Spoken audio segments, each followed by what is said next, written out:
Underdog Daily with the Badge Bros, Jon and Nez hanging out, Black and Yellow Dog app platform of the people. A little bit of a lighter day in terms of slates. We got 4-person drafts in the MLB streets, 3-game late slate there. We had a daytime diamond as well. If you're into the W's got 4K up top in 4-person drafts as well there. And we're going to find ourselves in the football lobbies here real quick because we got to make use of these kind of like lower volume daily slate days to make sure we keep up in the best ball streets. Yeah, for sure. It's not a bad baseball slate. It's just, really tiny, just a tiny day. But we were blessed last week with some pretty busy, typical off day slates. So no big deal. No big deal. Yeah, no, feel exact same way there, my friend. Did you have time to enjoy the ball game last night? Another pretty good basketball game there. It was also a really good puck game for my puck guys there. But what were your thoughts on the OKC game last night? Yeah. Good, really good game. It kind of felt like it was close, but the Spurs could just never take the momentum. Just to put it that way, I suppose. 2 big injuries, J-Dub continues to not be right. And Harper looked like he hurt his hamstring too.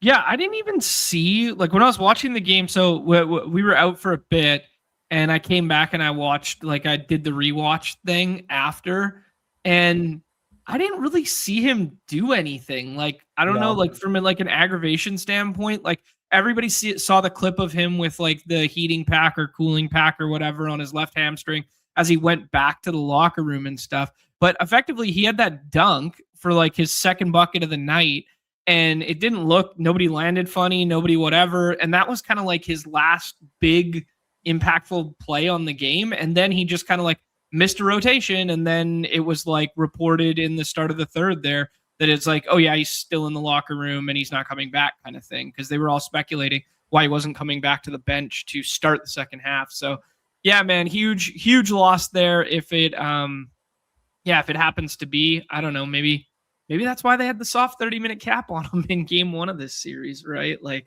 And then they forced to play him into overtime and that sort of thing. But yeah, I don't know, man. I thought OKC did a way better job at getting to the paint this game, not necessarily in finishing at the rack, but just attacking his own defense, getting inside and then finding the easy look or killing them from the mid-range. SGA and AJ Mitchell both were killing the mid-range late in that ball game, and I found that really impressive and really effective. Mm-hmm. Yeah, definitely. I'm concerned for the Spurs because if Harper is out, moving forward, that's obviously a pretty big deal. Looked like he hurt his hamstring. I saw him kind of grab it. So hopefully it's nothing serious. It didn't seem that serious in my opinion. I think they just ruled him out for precaution, and he tried to go out to the bench and they're like, you can't be on the bench. If you're out, you got to go out. So he tried to go back out. They didn't let him. So it's not like it was so bad that he couldn't walk on it. And, with these hamstring injuries, usually they are that bad where you can't even waltz back out. You're getting treatment the whole time. So thought that was bullish. They need De'Aaron Fox back. That's for damn sure, man. Steph Castle just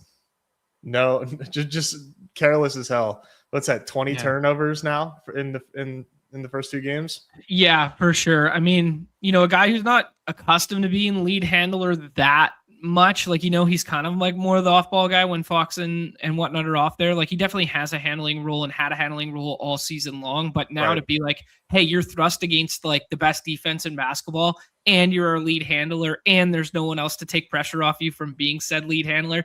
He had a couple nice highlight package, the dunk and stuff was unbelievable. Yeah. But it's just it's the every touch, every possession thing that he's just not accustomed to. Jordan McLaughlin was getting burned last night, right? Because they have to, right? It almost makes me think as if you shouldn't have 4 centers on your roster when you have Victor Wembanyama on your roster, dude. I look at the DNPs from last night, and it's Bismack, Lindy Waters, Olenek, and Plumlee. And it's like, what are we doing?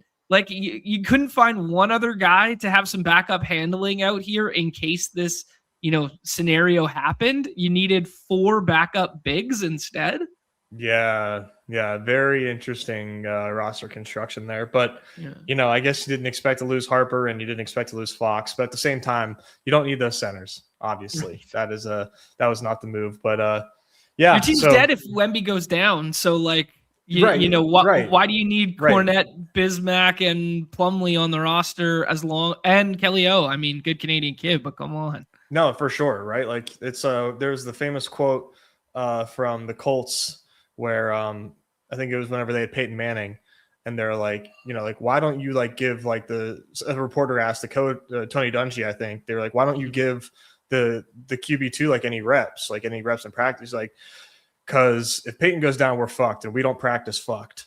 Right, exactly, spot on, right? And it's like the Spurs roster construction was banking on fucked for some reason. I don't know. Yeah. Good veteran leadership. I have to have it, but I don't know. Just kind of bizarre when you run into these, and hindsight 2020, maybe that is Fox a beacon of health? Is Harper a beacon of health? Like, whatever, but I don't know. Like, you can definitely see the depth last night after a double overtime, and that ball game was close, man. That ball game was close, and remained close the majority of the time. But you could definitely see the depth, push through last night for OKC, getting good hard minutes from Case and Wallace, Jared McCain, and AJ Mitchell, and then having 2 of the 3 in the closing lineup. It was night and day that they could go to this, secondary avenue. And we kind of talked about it. We joked about it yesterday that the non-Wemby minutes, if they just smash those non-Wemby minutes, and that's what they did, man.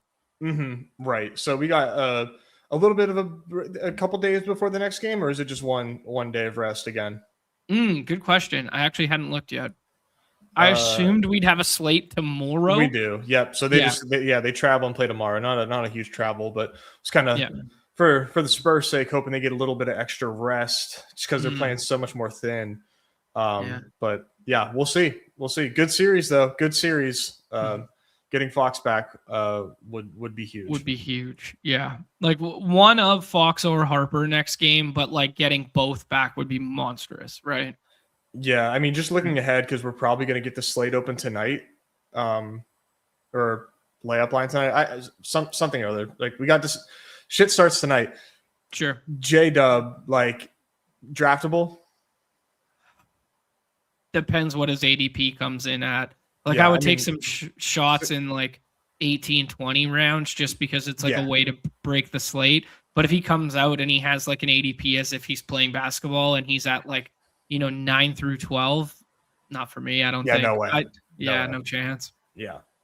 So that'll be interesting. And then so that next slate's going to be very Q tag laden. So be ready. Yeah, and then just to answer people's questions, just because we're talking about it right now, before the slate starts there, who are you turning to as the boost up guy? Is it AJ Mitchell? We saw Case and Wallace, even though Hartenstein started both halves and Hartenstein closed, and I thought Hartenstein played way better than he did the previous game there. But I don't know, who would you turn to in terms of drafting principles? AJ Mitchell for sure. I think it's a really big bump.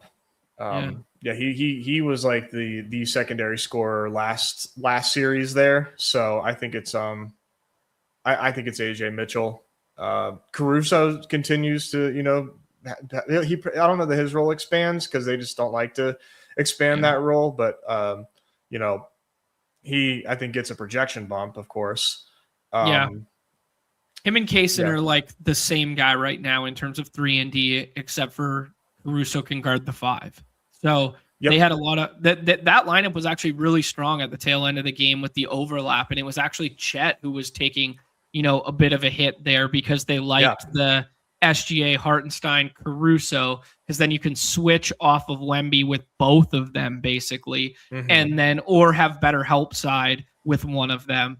And then they had Kaysen out there who's just an on-ball menace. Yep. And then it was kind of like flipping between Jared McCain and Chet. AJ Mitchell was just kind of a staple of that closing lineup at the tail end once J-Dub was out. So yeah, I think AJ Mitchell probably biggest bump, right? Mm-hmm. Yeah. Yep, definitely. Yeah, gonna be interesting if Harper's not there. I don't know if it was a Harper effect or it was probably more so like being able to keep Hartenstein on the floor, but they just got crushed on the glass. The Spurs did. So, yeah, that's obviously a hard way to win when you're not getting those rebounds. Dude, that's also got to be a bit of a like. I know Wemby still had a monster game. He still had like the 60-something fantasy points. Like he only had like 3 shots in the first, I think it was like 14-ish minutes. Like I was like kind of like, okay, like there's a little bit of fatigue here, or maybe something's changed to take this away. But like when you're running everything through Wemby and he was so dominant in game 1, like on the offensive glass, like what's the first thing to go with tired legs? It's offensive glass, right? Because it's like you stop competing for those offensive ones when somebody else has position on you, and you just go, okay, like I got to get back. You don't even waste the energy. Yeah. Okay, cool. Maybe we'll take a look at the unabated stuff and cook up a pick 'em for the people here for this evening's basketball game there. We talked about like our leans and stuff yesterday for that one, but man, we had another death by the hook last night there in terms of our pick 'em. Yeah, it was we were directionally accurate with all of it. I'll bring it up here for a second, and it was death by the hook. So we got the Case and Wallace steals, no problem. We thought that the time was going to go whatever. Castle has like not an amazing shooting night by his standards and only hits the 1. And then Caruso, we missed the rebound by 1, and AJ Mitchell, we missed the points by 1, even with J-Dub getting hurt. So it was death by the hook across the board, man. Yeah, at least it wasn't like, one single hook, but God, I was like, it was just down to the wire, sweating that thing. I thought we cooked. Like Kaysen got that in like the first quarter. So yeah, hopefully we can make something happen today. Absolutely, man. GMs to everybody in the chat. See everybody rolling through. Austin's asking to take a look at the settings for. Yeah, remind me here when we pull up the solver. I could pull it up as like a NFL? full screen. Yeah, for NFL. Okay. Yeah. So we could pull that up and mess around with it in a BBM there. What up to the cheese? What up to Blake? Seen lots of friends in here. We got the Spikers back right now. Don't remind Nez. Happy Aaron Naismith Day. That was cruel. Why are we doing that? That's cruel. That is so cruel. On. What's the point? Unbelievable. Unreal. Nez, I was going to take a look at the results from last night's slate on here, but I want to remind everybody of the new UDTracker that Chris has created. And I was taking a look at the golf, man. He's got the golf leaderboard in there in real time. You guys can see what's up with this. So I'm going to drop the UDTracker app into the chat for everybody. This will take you to the golf page, but this is the link that I had open right now. So drop that in the chat for people so you can check through this. This is a beautiful, beautiful way of sweating the games and whatnot. So we could take a look at today and we could see that that's the golf going down there. We could take a look at previous slates by clicking the slates. We can toggle between PGA and MLB. He also asked in the Discord if there's any other slates you guys want to see, etc. We could see in real time right now. This is the contest that's going on, the early slate 2 gamer for the daytime diamond. But yesterday, man, we had 3 slates on the site there. The early slate there was the one in which when we logged off, your boy was in first, and then the Mariners went nuke on us, and we did not want to see it. It was Randy Arozarena turned into a have to have it kind of play with 34 fantasy points there. Ketel Marte as well with the 32. What do we got? The real fantasy Jim Thorpe at the top here. Sergeant Pep 99.9 has had multiple top 5s here. So shout outs to them there. A little two-man, and a one-off with Randy Arozarena. That was the slate that we didn't really talk through. That was just the slate we were sweating on the show. And then the slate in which we talked through. Big shout out to us for the Kyle Harrison stand of all stands, Nez. We talked about it on the show there. that he was the best price-adjusted pitcher on the slate. We talked about the double bubble leverage of the Boston Skinny. And our guy Brad takes it all down here. Truly a who's who at the top of this leaderboard with some of the best in the business. 1, 2, 3. But shout out to Brad. Yeah, man. Brad getting home.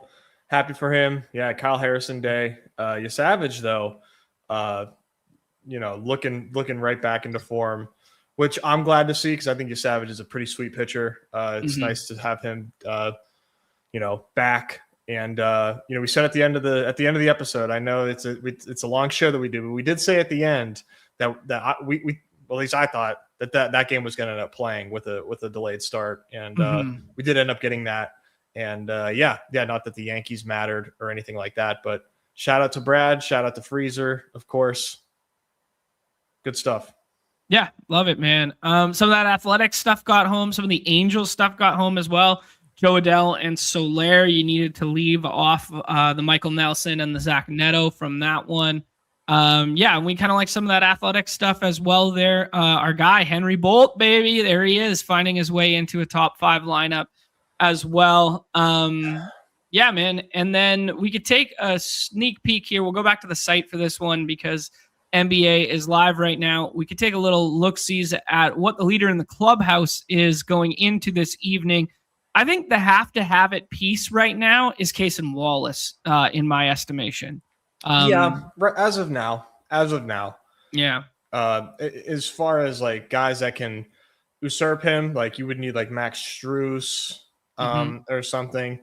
As of now, he's for sure like the have it, but it's only 34.8. So there's other 2v2s you can make there or 1v1s to overtake him, but definitely what you're looking for right now is your Cason Wallace lineups.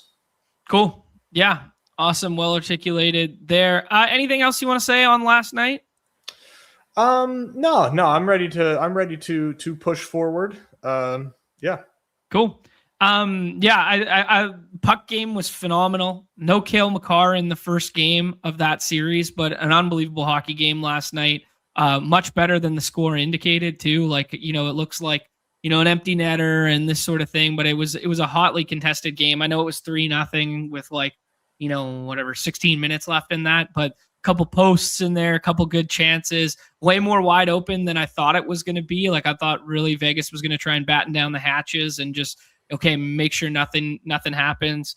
McKinnon had an absolutely disgusting assist, like a play in the corner there to when they had pulled the goalie in it was 3-1, I think, or no, 2-0. 2-0. So their first goal. But man, puck guys got treated to one last night for sure. So who won? Sorry, I didn't even see.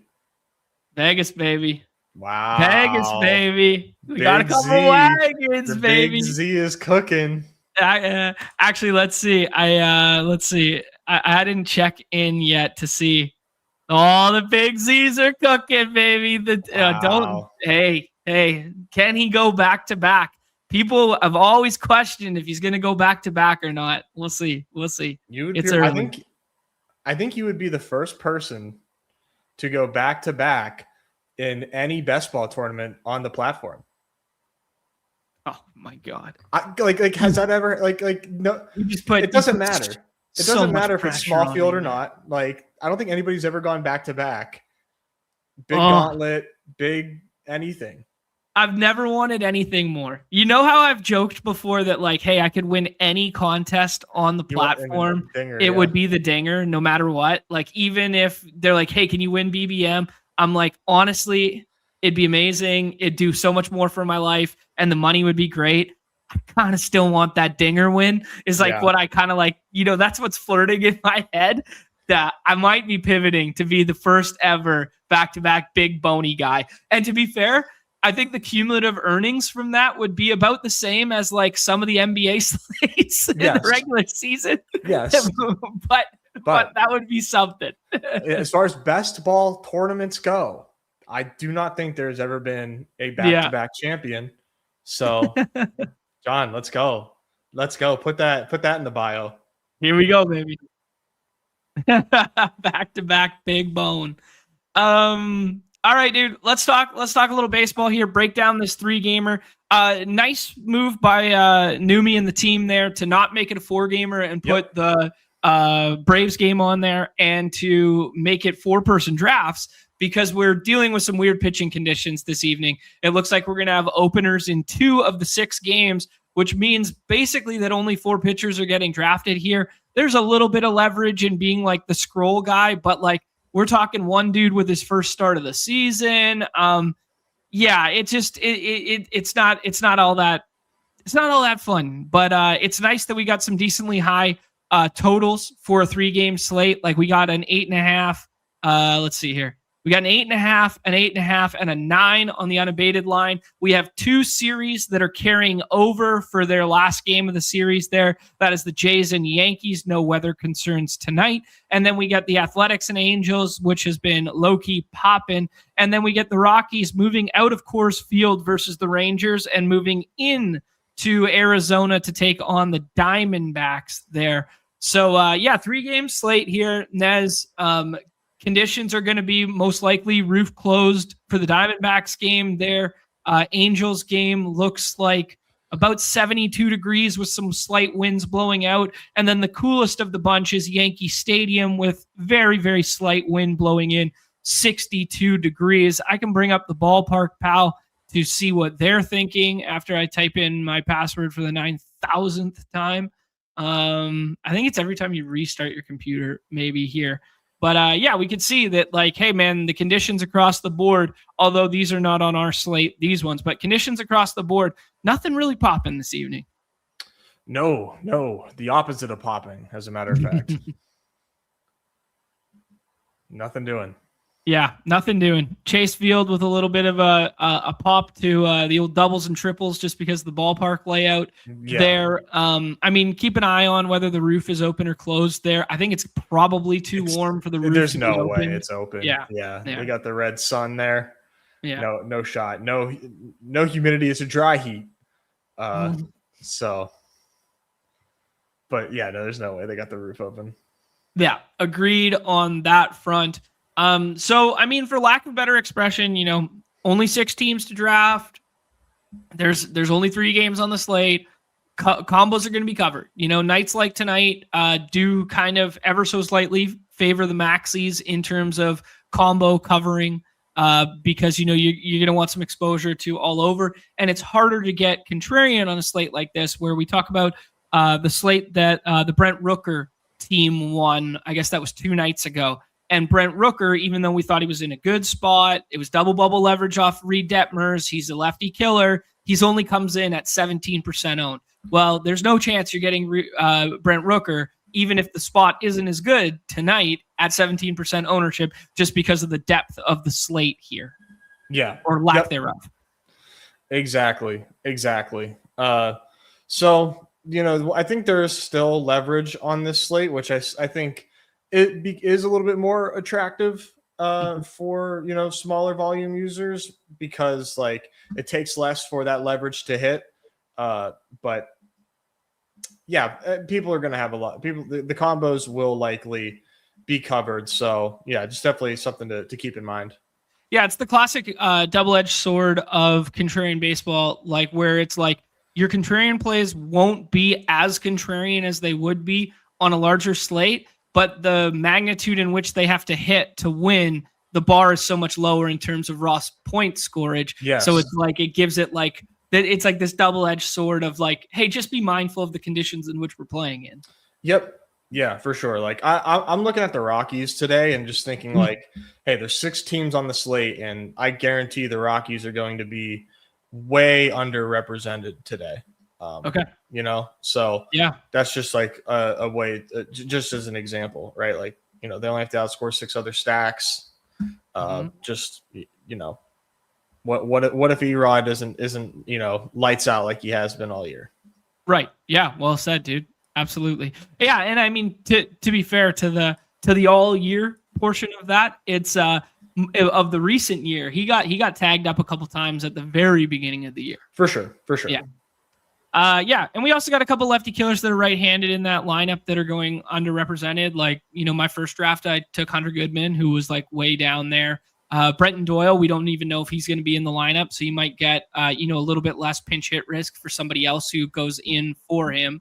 But we'll talk about the intricacies of it in a second. Nez, let's rank out the pitching for the people here, because kind of interesting slate. Only 4 are going to go.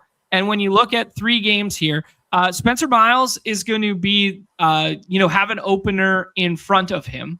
So Braden Fisher is going to be first guy up, and then Spencer Miles is going to be behind. They're both right-handed there. They're going to be in that Yankees game. Carlos Rodon's on the other side of that. This is his 3rd start, I believe. Will fact check me in half a second here. But he's pushed up into that like 80, 85 pitch threshold thus far. Luis Severino versus Jose Soriano. Soriano a little bit coming back down to life after what we saw early in the season, where he looked like he was damn near the best right-handed pitcher in baseball for the first like 6 or 7 starts there, and had that sub 1 ERA with the strikeout rate alongside it.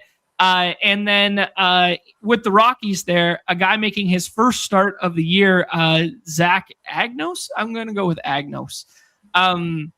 He's been like a long relief kind of guy and hasn't got up over like 65 pitches when I was looking this morning. So this is his first start. We'll see how far it goes.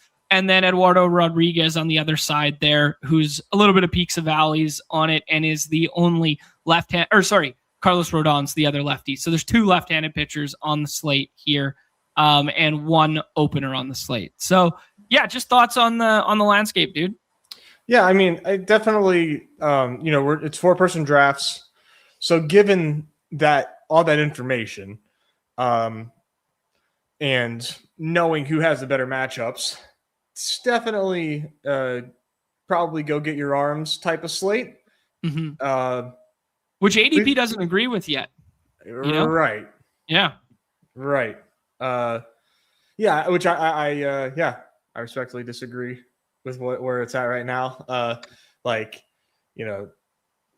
The obvious pitchers to go after, I think right now, are like Rodon and Erod, and then try to go to Soriano, or to Jose Soriano after that. And then if you get caught with Severino, it is what it is. But those top 3, I think, are like the desired arms, and it wouldn't surprise me if once the slate is getting ready to lock and people are jamming their lineups and they, are trying to expedite their process, simplify things, you're going to see these 3 go like by the 2nd round, I think, like very soon. So like, you don't have to do it now. You can read the room, take your time, but if I'm jamming, I'm ranking these guys like 3, 4, 5 today.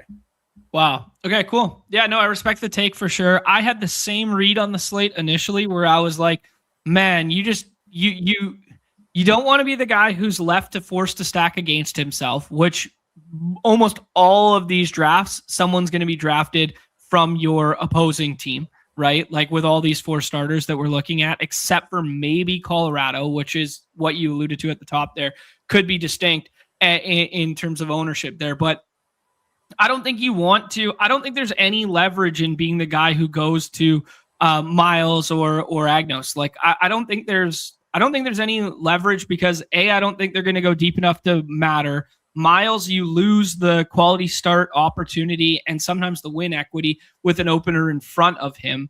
So it's kind of like, I could see it if you're playing on like the redacted site and you're doing like the save money and just want to like, hey, what if nobody separates at the pitcher position and only gets like 8 points? For me, it's like, I don't want dead lineups in this contest, and like the ownership leverage isn't worth the squeeze here to try and be like the guy who gets like 8 points out of Zach Agnos and everybody else fails. Like there's just no leverage to it in my estimation. No. I'm not doing it. Yeah. So if we're going to play the best plays here and rank it out, you kind of halfway did that already, but keeping ADP in mind, do who's SP 1 through 4 here? Well, I think it's Rodon 1. So no concern about, pitch count, no concern. Jays have been worse against lefties than righties, so that works in his favor for sure. For sure. He got up to 88 last time out. So no concerns then. Yeah, it wasn't an efficient outing, but he did get to 88. Okay. So if all goes well, he should be live for a quality start. Decent win equity as well for him. Probably the best on the slate. You could argue Erod's a little better, but I like his range of outcomes more. Then I put Erod. Enjoying the floor more than Soriano's floor, then Soriano, then Severino. Okay, cool. Yeah, Soriano got tagged last time out, 6 runs there against the Dodgers. That being said, it is the Dodgers. But you guys could see that, like, hey, after he was, stymieing and shutting down the world for a month here, he gives up, 3 earned, 5 earned, 6 earned here. He still had a nice start in Toronto there. But, he's been getting hit a little bit harder in recent memory. I haven't looked into, if there's been a dip in velo or if there's been a change in pitch mix or if something's getting hit more, hey, guys are getting figured out here. If it's a fatigue thing, I don't know, man. Have you looked into distinctly if anything? Because if we did this slate a month ago, even though it's the Athletics matchup and they got some big time power there and it's kind of warm out and has halfway decent hitting conditions for the slate, he'd be SP1 for sure a month ago. So what's changed for you? Well, I think what was going on before is he was running pretty pure with walks. Couple games there with not with very few walks than what he's used to, and then the walks crept back up big time. I haven't looked into the actual stuff of his starts, mostly just looking at the results. And the walks are just killing him. That's been the bugaboo for him. 6 walks against the Dodgers, that'll never fly. 3 against the White Sox in back-to-back starts. He had 4 against the Padres, but he ended up striking out 8.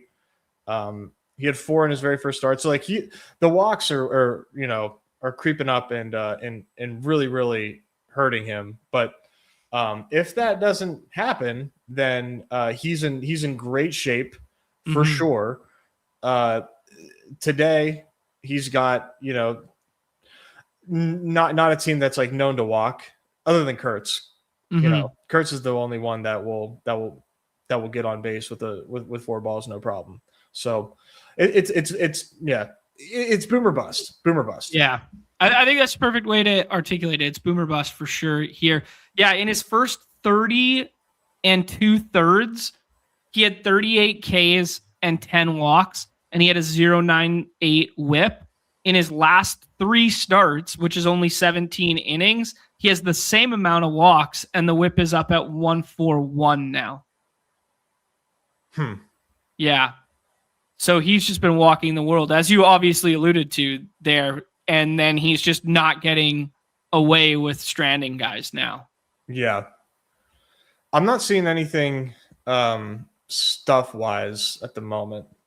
Yeah, I was looking at the velo stuff, and it doesn't look like anything bad's happening. Yeah, his Dodger start was his worst one. Yeah. That was his fastball noticeably worse. Okay. It's does he have a knuckle curve? That was also that he just did not have it. Who knows how results oriented that is, or if that's just it just correlates that well. But yeah, his worst starts, Dodgers and White Sox, his shit was down. So I don't have anything to predictive here for this game other than he could have a great game. Yeah, right. Okay, so is there anything to this, in terms of the slate here, where you'd be if I'm stacking Athletics or Angels and just staying away from that game, or if you're stacking those guys, you're going to stay away with the pitching from that game. And almost always it's going to be paired up with Erod and Ronon. Is there any credence to being the scroll guy with those stacks and being yo, give me just a one Zach Agnos team? Or is it just not even worth it? Probably not even worth it. Yeah. I don't know. I don't think so. I don't think it's worth it, man. On the short slates, it's such a mind fuck about what piece of leverage or what lever to pull is too far, because it's just you forfeit way too many raw points, because we're also dealing with a number of teams on this slate that have shitty bullpens, most notably the two later West Coast games.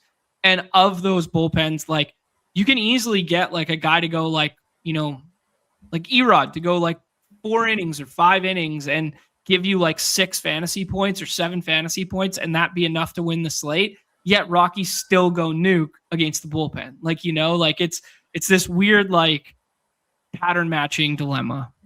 Yeah.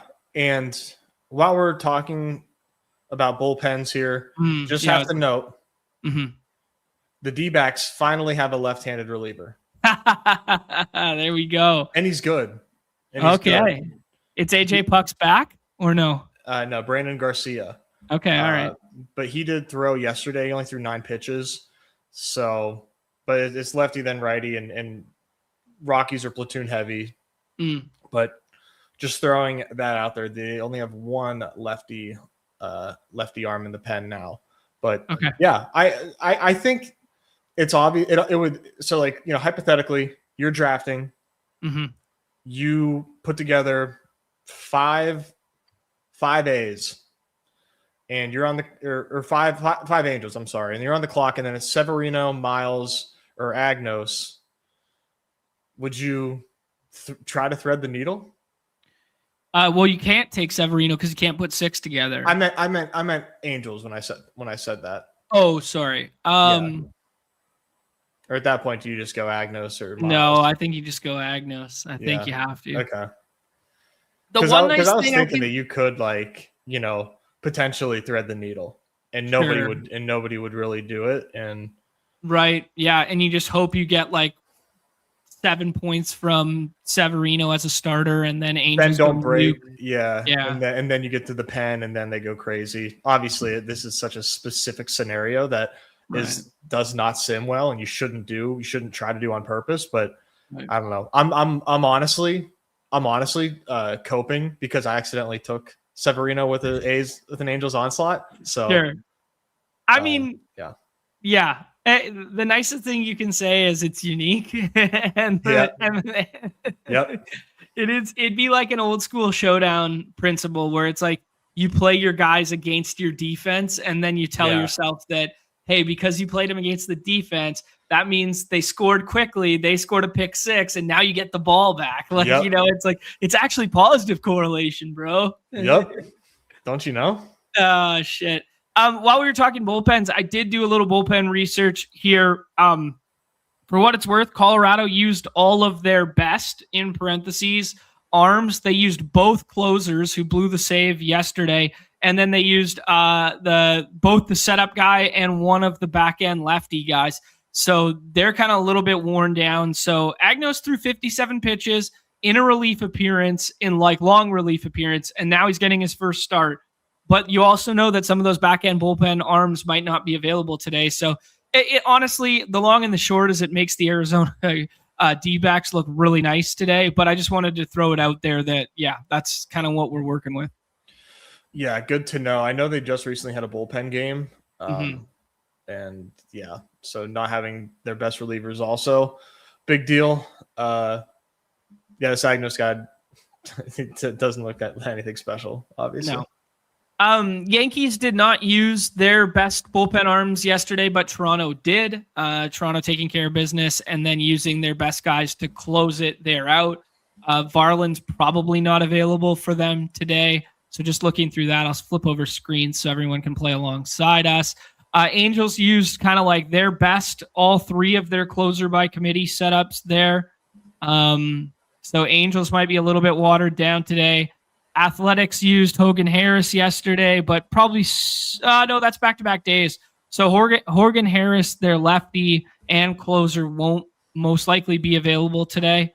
So that's probably bullish for Josh Lowe staying in the ball game and making sure they get their last at bat, some of those left-handed sticks. So there's your abbreviated bullpen segment for the people. Nez, is that our official rankings? Rodon, Erod, Soriano, then Luis Severino? That's mine. Okay. And then if you had to, gun to your head, Fisher's unplayable because he's just going to open.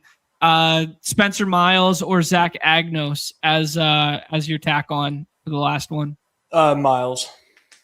Okay. Quality start be damned. Quality start be damned. A little bit more K upside for the kid. Yeah, exactly. All right, sounds good. Cardi, just for reference sake, in terms of projection, has Luis Severino. Oh no, there we go. He has Jose Soriano as the 1-1 scoring format, not like 1-to-1, but effectively has him 3 points higher than Rodon, Erod, and Severino, and then he has all three of Rodon, Erod, and Severino by like 0.3 fantasy points apart. So he's effectively saying those three are the same, and Jose Soriano stands out amongst the group there, and then basically says Agnos and Miles are unplayable. Miles being the more desirable of the two. Any other resources that you've tapped in on? Yeah, Run the Sims has a tier of the top three like we have, and then just a slight dock to Severino. Rest of the guys not playable. All right, cool. Sounds good to me. No lineups there yet. We're going to get the Yankees and Blue Jays lineup 2.5 hours earlier than the other games. I mean, not a given. It starts 2.5 hours earlier. So we may be operating without lineups for those back end ones. So we might have to do some forecasting for the people here just to help them out a little bit. I think we can do that. All right, cool. I'm going to jump back over to the ballpark, pal, just to tap in on what their simulated totals look like. They have the Angels with they have the D-backs with the highest simulated total, then the Angels, then the Athletics, then the Rockies, then the Yankees, and then the Blue Jays. But the furthest they separate from top to bottom is 1.5 runs, and all are north of 4. Every home team is a favorite today, the Diamondbacks being the largest of such. So, yeah, looks like unabated line came down from 9.5 to 9 here on that Rockies and D-backs game for what it's worth.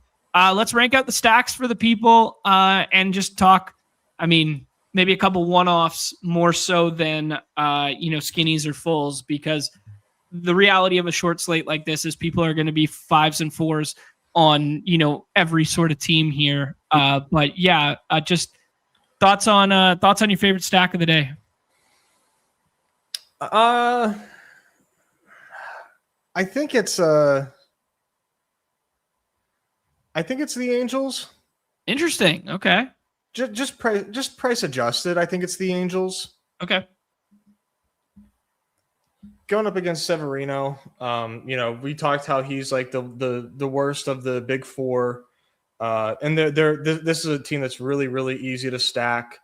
For what it's worth, Severino, worse numbers to worse ISO to righties, worse K percentage to righties this season, which is nice if you're the Angels because you could use a little relief from striking out all the fucking time. So that would be good.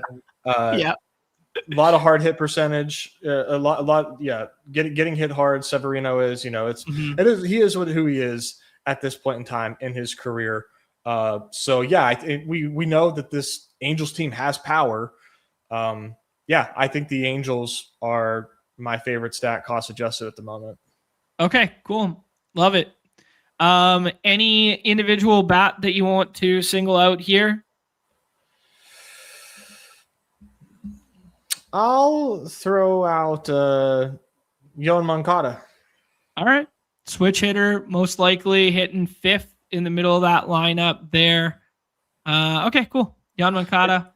It's always kind of weird when a guy hits like behind a power hitter, because it's like, will there be ducks on the pond when he's up, or is he going to get up to like empty bases? Right. Yeah. Hitting behind Soler. But, Yeah. I like Moncada a lot, and yeah, Neto's for sure going off today because he put up 0 yesterday when I needed him most. So, as we talked about yesterday, the Angels, you needed of the contrarian variety because Michael Nelson gives you 8, Neto gives you 0, and then Soler gives you 16, and Adele gives you 20, I believe. Yeah, 20. So you needed like the contrarian variety there. Actually, shout out to us for getting the Josh Lowe pick to click home run there yesterday too with the 16 fantasy points.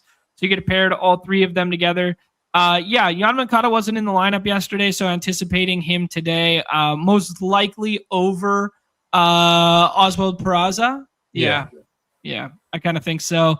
Logan O'Hoppe, last game of a series, might switch it up at catcher, but Nez just cited the right-handed power actually playing better than left-handed power. So Logan O'Hoppe for a cheeky pick to click. Why not?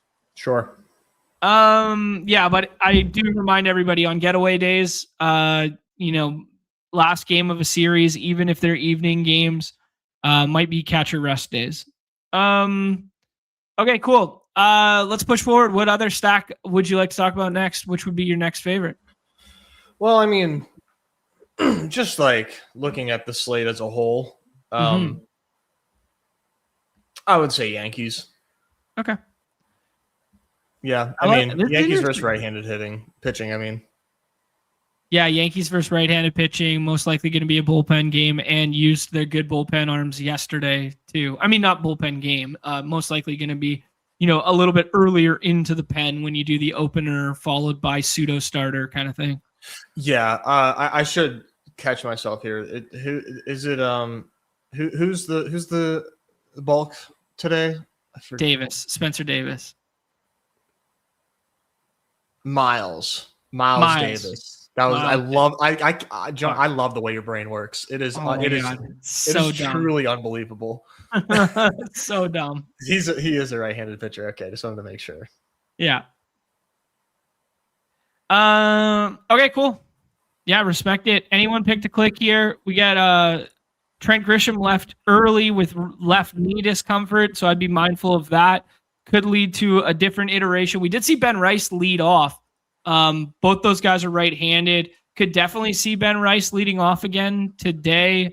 If it is no Grisham today, McMahon, I don't know, maybe Goldschmidt works his way in versus righties. He's been kind of hot. Volpe will be in there. It's probably Spencer Jones in the outfield then. Yeah. I think so. Okay. Any pick to click here? Anyone that was popping for you? I mean, I like the best players on the Yankees here, but if it's Spencer Jones, what if Spencer Jones goes yard tonight? I mean, he's what's he, left-handed Aaron Judge without all the skill? More or less. Yeah. This dude's what, 25? 20? I think they gotta switch up his stance. He's got like that kind of like hunched over, like wide open look to him that just like doesn't play well for big guys. Yeah, it looks stupid. It does kind of look stupid, and it does look a little loopy. I'm all for lifting on the baseball, but like it looks slow and loopy. I'm not gonna lie. It does. I don't know. Maybe your guy Ryan McMahon. Can he go back-to-back nights? Yeah, Ryan McMahon with an Oppo taco the other night. Okay, 2 nights ago. Sorry. Yeah, some of those lefties, why not? But yeah, Ben Rice and Judge, if you compare them together, are chalk for a reason on this one. Are we finally going to get to the best stack or what? Go ahead. All right, Arizona's up next. I think Arizona kind of just like has the cleanest path. Like if I had to give an implied run total for a team today, it would be in Arizona's favor. I don't know, man. Everybody's going to be stacking up Corbin Carroll didn't play yesterday, so he'll be back in there today. Ketel Marte has been scorching hot and winning everybody slate after slate after slate. He's homered in back-to-back. Obviously doesn't have the handedness that we love in this matchup, but he can hit from both sides of the plate. Doesn't matter. Arenado's been scorching hot. I don't know, man. I just looked at the ADPs and I was like, I'm not taking Moreno at this ADP. Like give me Del Castillo and give me my guy Waldschmidt down here instead. Maybe Jose Fernandez draws in today, but I would kind of like soft fade the Gurriel and Moreno and go to this next tier as kind of my like leverage in the stacks. Yeah, I like it. I think with this team, man, yeah, you got to be careful how many chalk pairings you put together. Obviously, you're not passing up on Carroll and Ketel Marte.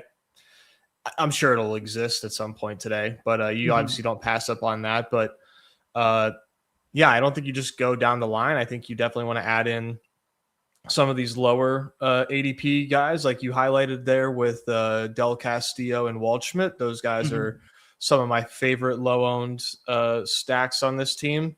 And then Ildemaro Vargas as well. I'm a huge fan of. Yeah, good hitter. Like just like good raw hitter. Like not a ton of power, but like just a good raw hitter. Yeah, and in a good spot to be a good hitter. You know, you don't. Yeah, power doesn't play too well here, anyways. So that's nice. Yeah. We got nothing but righties in the Rockies pen, by the way. Pardon me, say again. Nothing but righties in the Rockies pen. Well said. Perfect. Good to know. Yeah, Nolan Arenado, man, revenge series here. Dude, he's on a tear. He is on a tear. Ever since he hit that grand slam. When was the grand slam? Oh, that wasn't that long ago, actually. Maybe it was this game I was thinking of. You know, he was been a Cardinal for so long that he still has that stench on him, but good for him for like, you know, being good at baseball again for a little bit, you know, like good season for him. Nolan Arenado. I always love him. Yeah, of course. I mean, he's a really good player. You know, still got the glove, but yeah, man, just the offensive renaissance for him. 7 home runs, dude. 7 home runs this season. 12 last year in 100 games.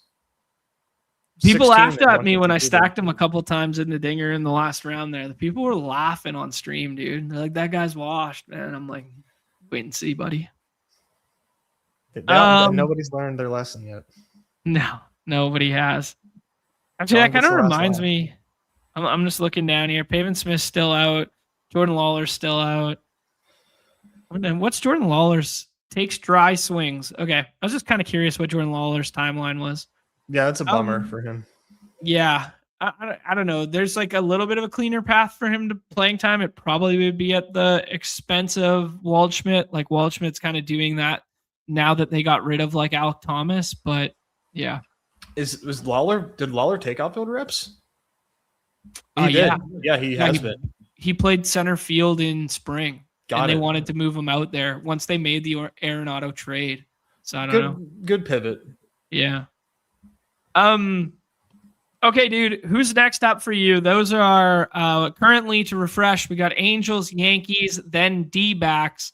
Where are we headed to next? It's got to be the Athletics. Okay. Yeah, you like Athletics better than Rockies leverage, eh? I mean, yeah, if we're just like talking, straight up here, for sure. Yeah.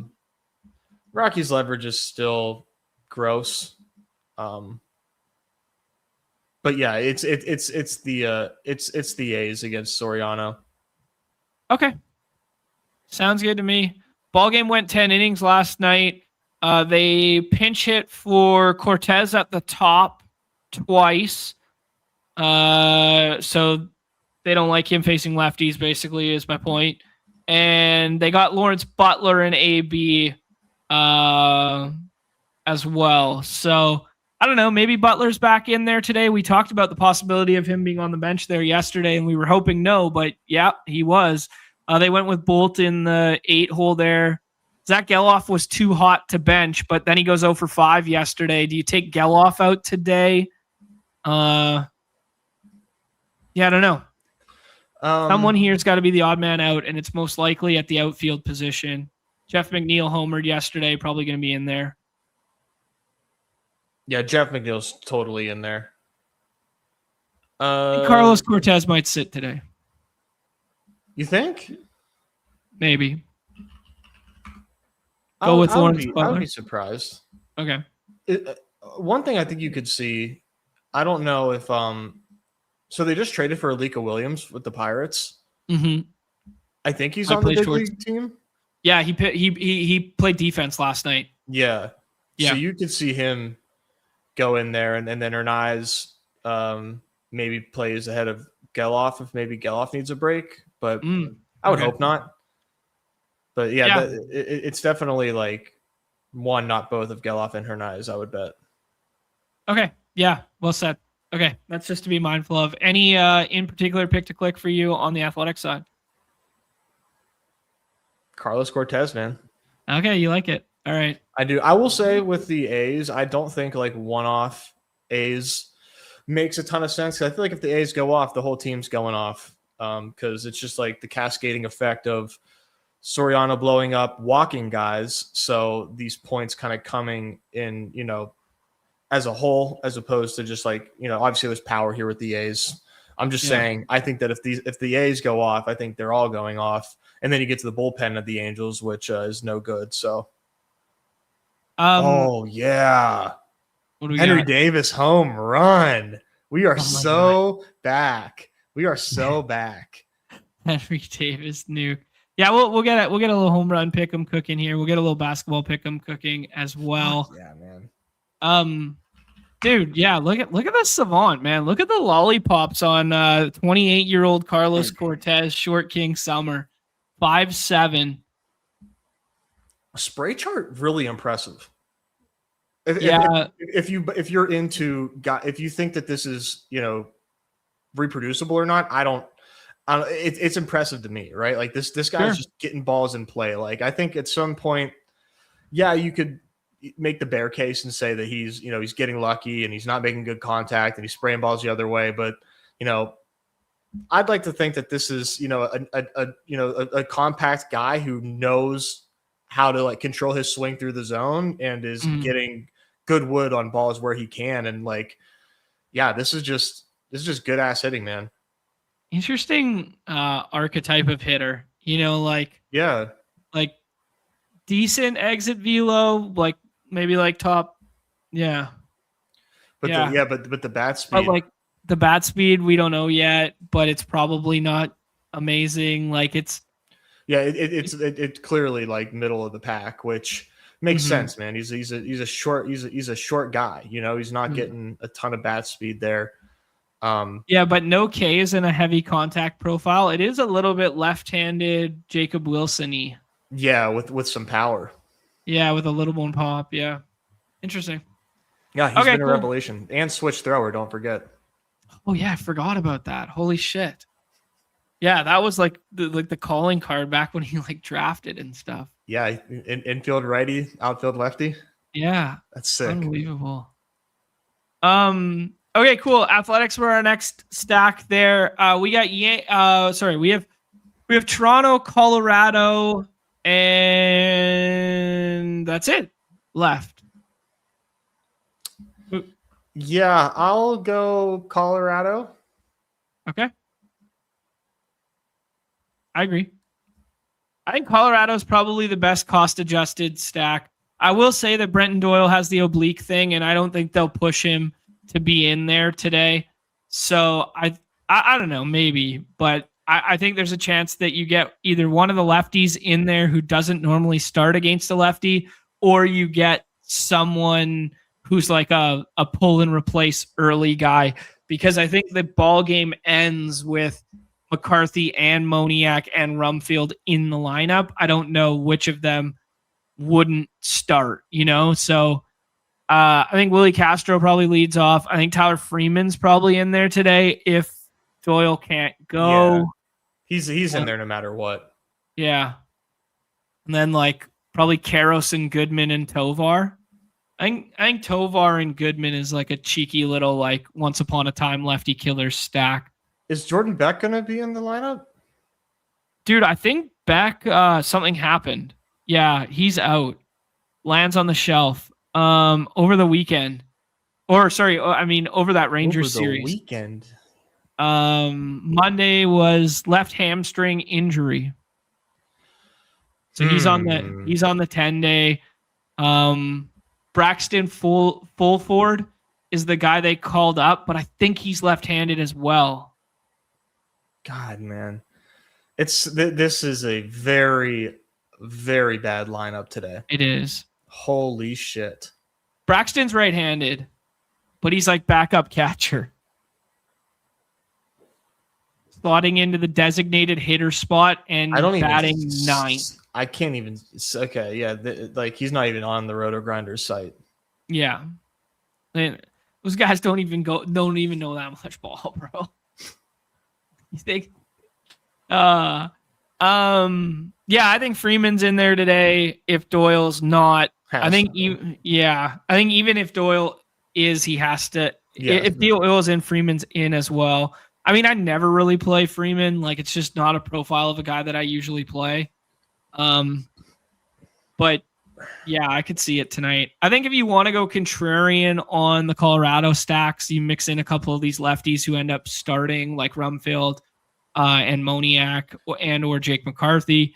But then I think the super contrarian way is this Tovar pick to click way down here, and you do 3 infielders. I like this stack: Tovar, Goodman, and Willie. Yeah, I'm with you. I mean, I'm maybe you do the Moniak thing, but I'm going to stick to the righties, and I'm not getting to Karros. It's really gross, but even though it feels obvious, like if you are going to do it this way, you should do it with the righties. It's still not going to be done nearly enough to where it's not worth it. So I'm going to be mixing in some of these right-handed Rockies. Man, I think Erod might actually be SP1. I said Rodon. I think it's Erod. The K percentages here for the Rockies of the projected starting lineup: 22, 12, 12, 30, 30, 35, 28, 15, 26. So that's 5 guys there, 5 guys there with greater than 26% K rates. Okay. Yeah. Good shouts. Like it.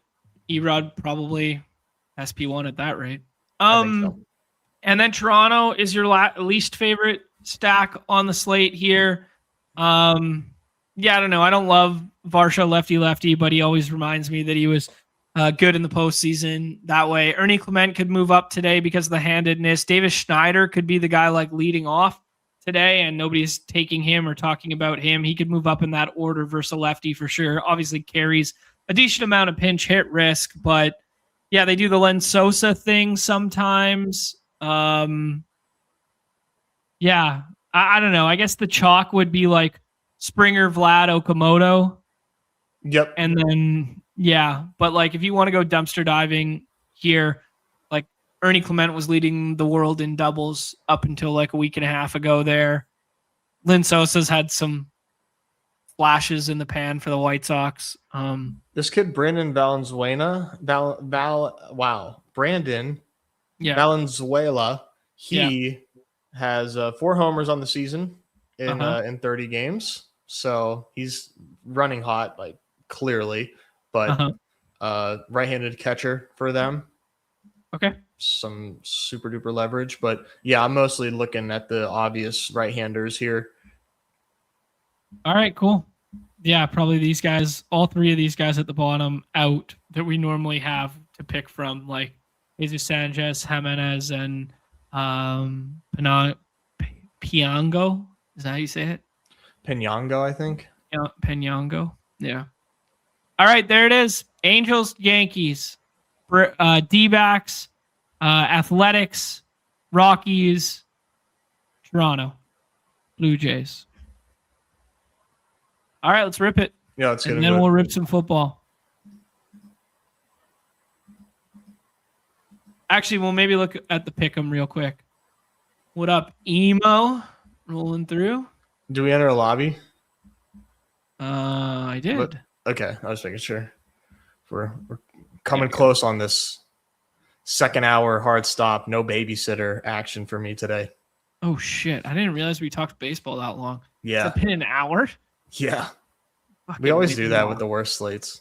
I know, like the worst slates. It's just like, hey, just stack everybody, do some 3+1s and whatever, and we're just like talking about fucking switch hitting backup catchers.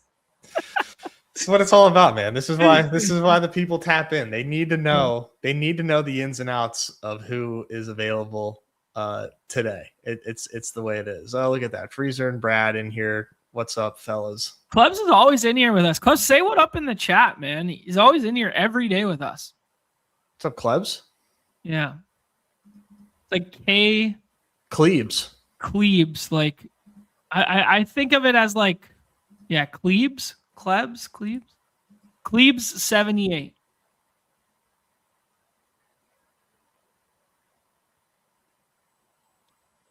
That's what we're here for, Yosh. What we're here for, baby. Oh, 2 more points from Dylan Harper last night. Did we get the rescue on Dylan Harper last night? I didn't play anything Dylan Harper. I didn't. Ooh. Should we try and do like the Judge Rice thing, or should we do some Ketel Marte, or should we scroll past it all? Oh, I'm gonna take Aaron Judge, I think. All right. I'm good with it. Yeah, I kind of like the idea of doing like the Judge plus Rice, and then maybe pivoting or finding like a contrarian bat. Like we talked about taking like Jones, but like this will be rare enough that like you want to have it in your portfolio, but won't be rare enough that it's a GM right now. Yes. Yeah, for sure. So we could take control of this scenario here by like, hey, we're in a room with like 3, drafters that we see all the time that are pretty sharp, that if you want to prioritize the pitching angle of things, like we can still wait it out because they're staying like more tethered to ADP, they're coming up with a plan here. Yeah. Well, we'll have the benefit of kind of nice being the 3 hole here, getting the benefit of seeing like, okay, like one goes, because if Freezer takes one here, then sort of forces the hand a little bit. Sure. Brad will probably chill, but Brad probably doesn't want to get left with Severino because he's got Trout. So this will force our hand here. Freezer's decision making will be like, hey, are we taking pitcher or not? If he takes Rodon or if he takes Soriano. Yep. Yeah, definitely.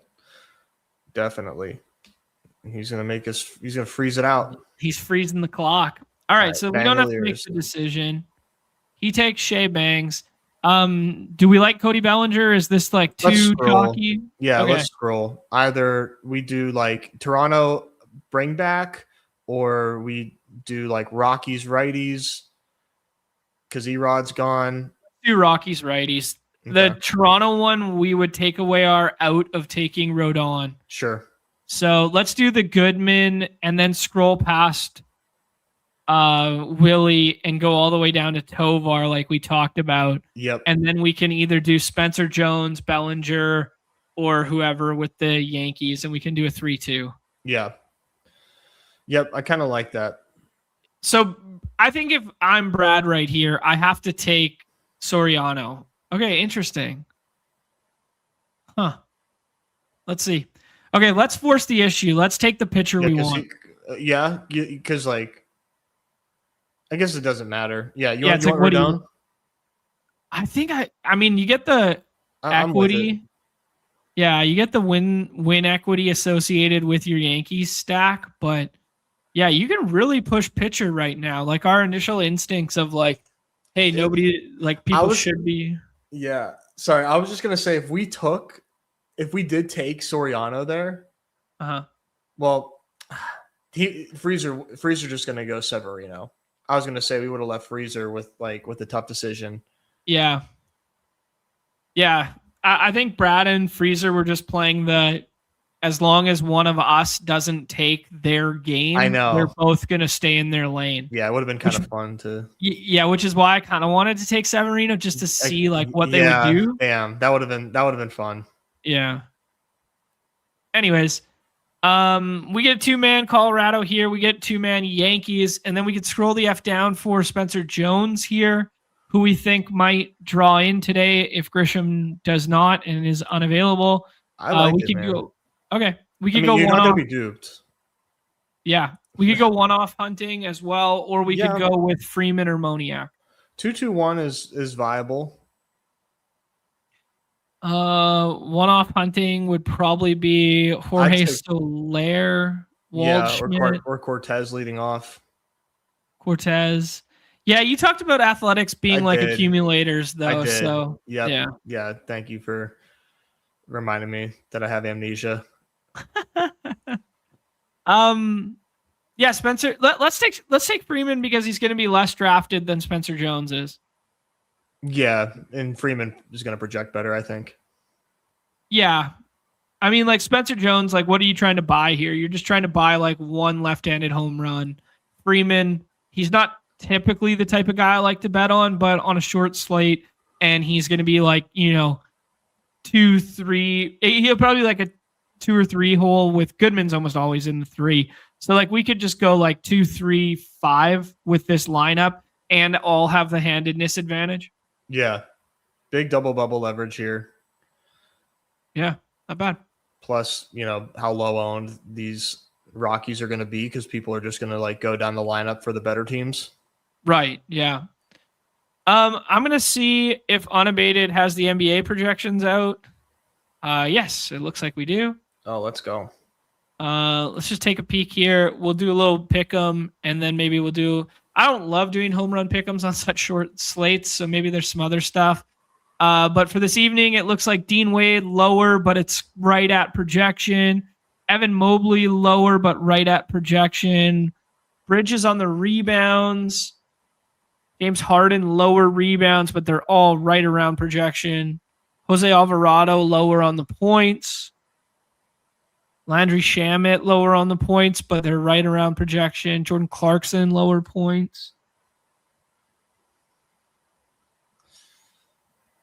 I'd be kind of keen with the Dean Wade went like 3 games without even taking a shot. It felt like, yeah, I'd be kind of keen to just be like, Dean Wade doesn't put it up and Dean Wade doesn't close tonight.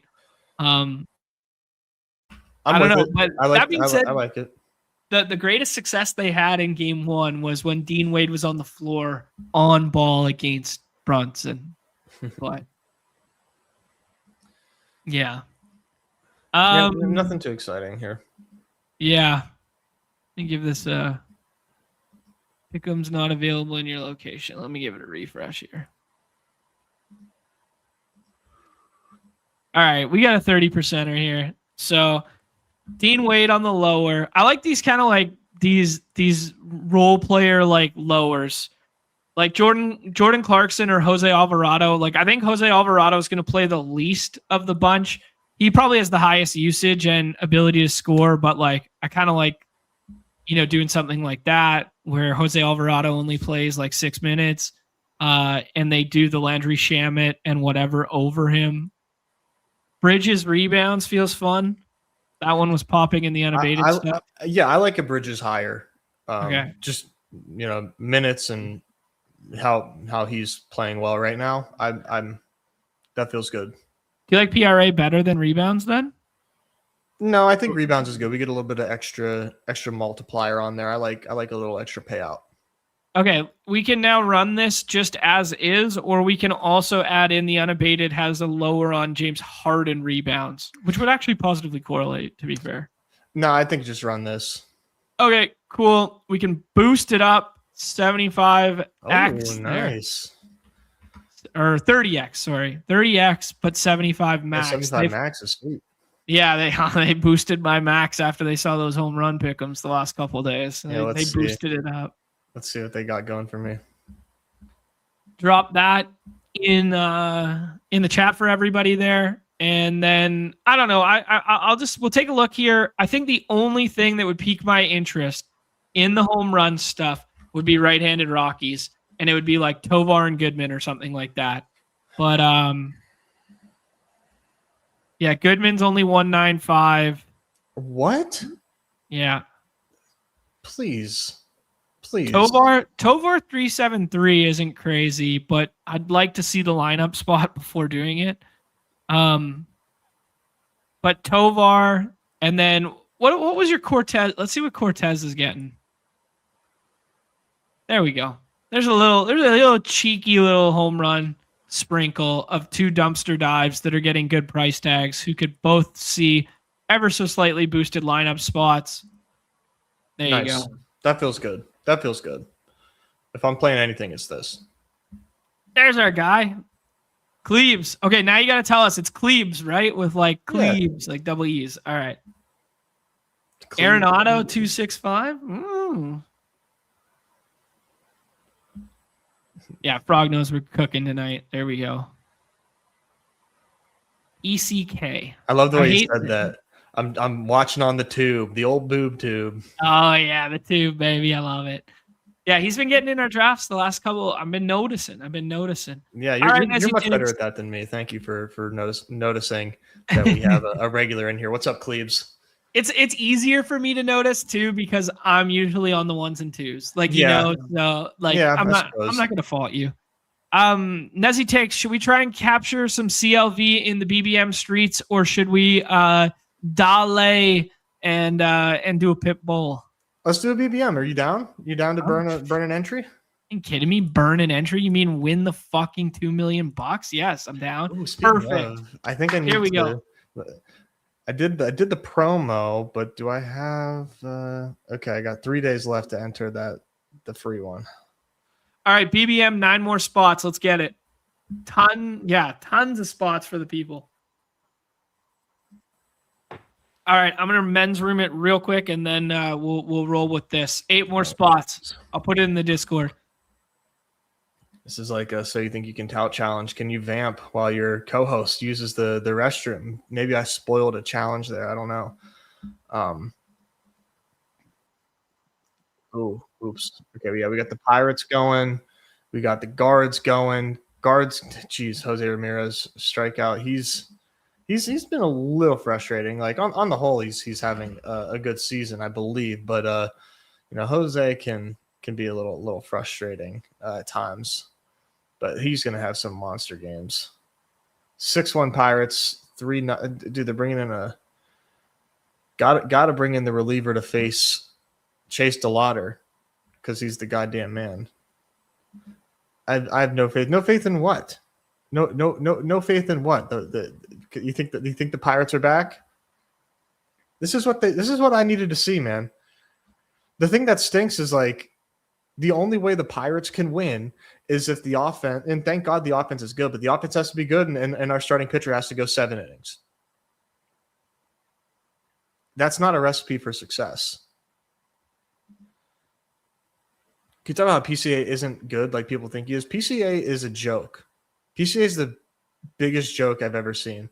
They love him because he's like young and he has energy. He shows energy. Not enough energy shown in baseball these days. Baseball's fun. PCA is fun. He shows energy. He gets excited. He's good for the crowd. Shut up, bro. PCA is bad for the game. PCA is bad for the game. He's a show-off. He's a luck merchant. He's never going to replicate his rookie season ever. And he yells at women. Dude, you can't take a little chirp from a woman. You got to tell her to suck my fucking dick, bitch. I guarantee you he's never said anything that flagrant to a man.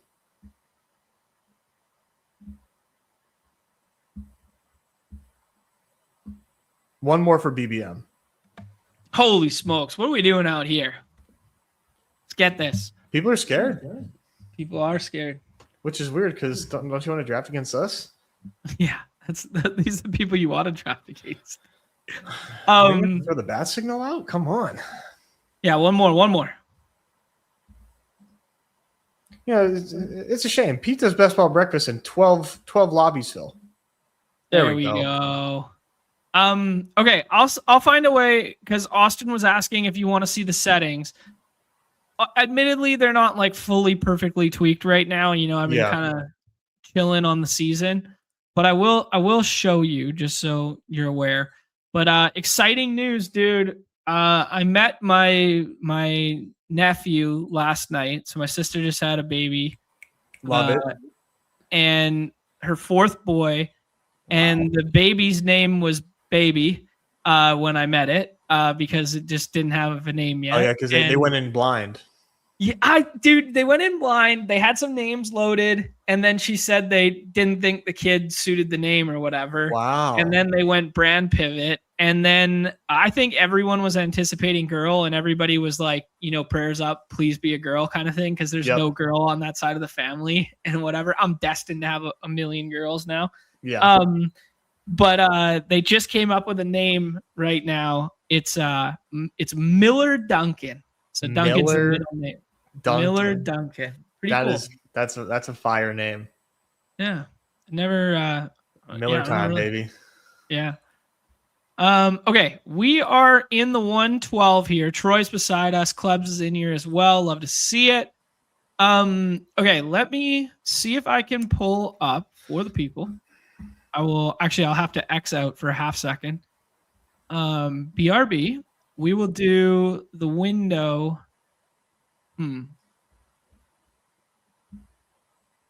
Window view will be okay. Yeah, I think we could do it like this. Yeah, window view will probably bring it up on the side panel. Okay. So if we click over here, did that come up? Perfect. Yep. Okay. So I'm not going to adjust it just because I don't want to lose the settings for the other one, but you can zoom in on your own accord on the right-hand side there. I have ADP weighted kind of low right now. The stacking importance in between medium and high. Week 17 on the low side, week 16 on the low, and week 15 on the low. If I was going to do this like 100%, and then you guys can see all the widgets I have clicked at the base here, I obviously put on the audio when I'm drafting on my own. I don't like doing the colored cells on stream for you guys. I like switching it up a little bit. But yeah, that's what it's currently at. If I had to perfectly sync this up, I would pull the 17 up a bit. Nez, let's make these picks here. You like CD to get a nice fall here. Yeah, I do like CD. Let's take CD Lamb, and then I guess we could take whichever running back we like most. The one in which I like most is gone. Saquon went at 8 in this draft. So who's your favorite of this group of Cook through Henry? I think it's James Cook. Okay. I think you just kind of take this GM start, and then we can, go from here. No need to pass up on this. This is a really, really good start. But ETR Henry 13, ADP 17. I'm fully in lockstep with them on that. Okay. I think Derrick Henry's just, people just keep, it's not like he's being faded, but people keep waiting on the downfall. And I will say, dude, as somebody that had a lot of Derrick Henry last year, didn't it like low key feel like he didn't have a great season? Like just remember what the vibes were, right? Yeah. Look at his stat line last year. You'll have to look. You'll have to Google him. But Derrick Henry had 307 attempts, 1,500, almost 1,600 yards. Let's be fair. 16 touchdowns, 3 fumbles, which would be a little abnormal for him there. 15 receptions, 150 yards, no receiving touchdowns. He scored 272 fantasy points in a quote-unquote down year. Yeah, it's insane, man. It's insane. Like he's still got it. This offense, they didn't even have a good season last year because of the Lamar was hurt last year, right? I'm not making that up. He got banged up last year. Yeah. Yeah, he was banged up. They had long season, so I think they had a Tyler Huntley start in there once or twice. Yeah. Yeah. Maybe a Cooper Rush start? Was it Cooper Rush started one of the games? Yeah. Yeah. So interesting season for them. Yeah, and we compare that to James Cook, 309 touches, or attempts rather. He had 342 total touches, which is very encouraging. He had 14 total touchdowns. He had 1,621 rushing yards, 291 receiving. James Cook, best season ever. Feels like ceiling for James Cook because he, didn't get the touchdowns usurped by Josh Allen as heavily. Probably still only played, I'm making this up, but 56% of snaps or something like that, I would venture to guess. That was his total for the season. And he scored 10 more fantasy points than down, or let's be specific, 13 more fantasy points than down season Derrick Henry. Yeah. I will say, though, definitely impressive to go from 16 touchdowns to 12 touchdowns and crush those fantasy point totals. I think the Bills offense is just going to be really good. Obviously, there's not a huge difference to me between Cook and Henry, just because Cook gets some passing game boost. Mm-hmm. I think the Bills are they're properly ranked, but I think the streaming community doesn't really like to take Bills because they're sort of expensive. I'm kind of wanting to be the Josh Allen mouth breather right now. Yeah, I think I'm going to wait because I think all the other prices will catch up with him. Right. He'll probably fall. Kyron comes all the way back to us. I think that's really nice, to be honest. I like Kyron here. Okay. And then of the T. Higgins, Tat, Garrett Wilson, Ladd McConkey, who's your favorite of that group? I'm gonna. Can I just appeal to you here and take a little Ladd? Yeah. I like Ladd, man. Yeah. I want to be a Ladd guy. I mean, I'm not sure in this build, in this spot, I would take him over T. Like T's probably the line in the sand guy for me. But in my Bulldog this morning, I basically did this exact same start. Did you? To be honest, it was yes. I got an Amon-Ra fall. Let me see if I can find this.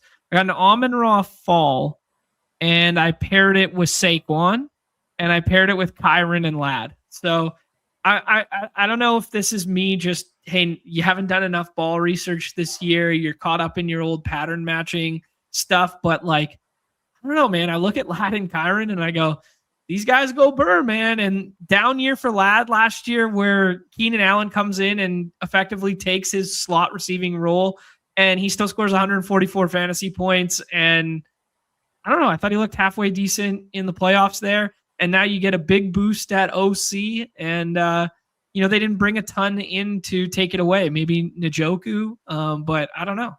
Yeah, I'm with you.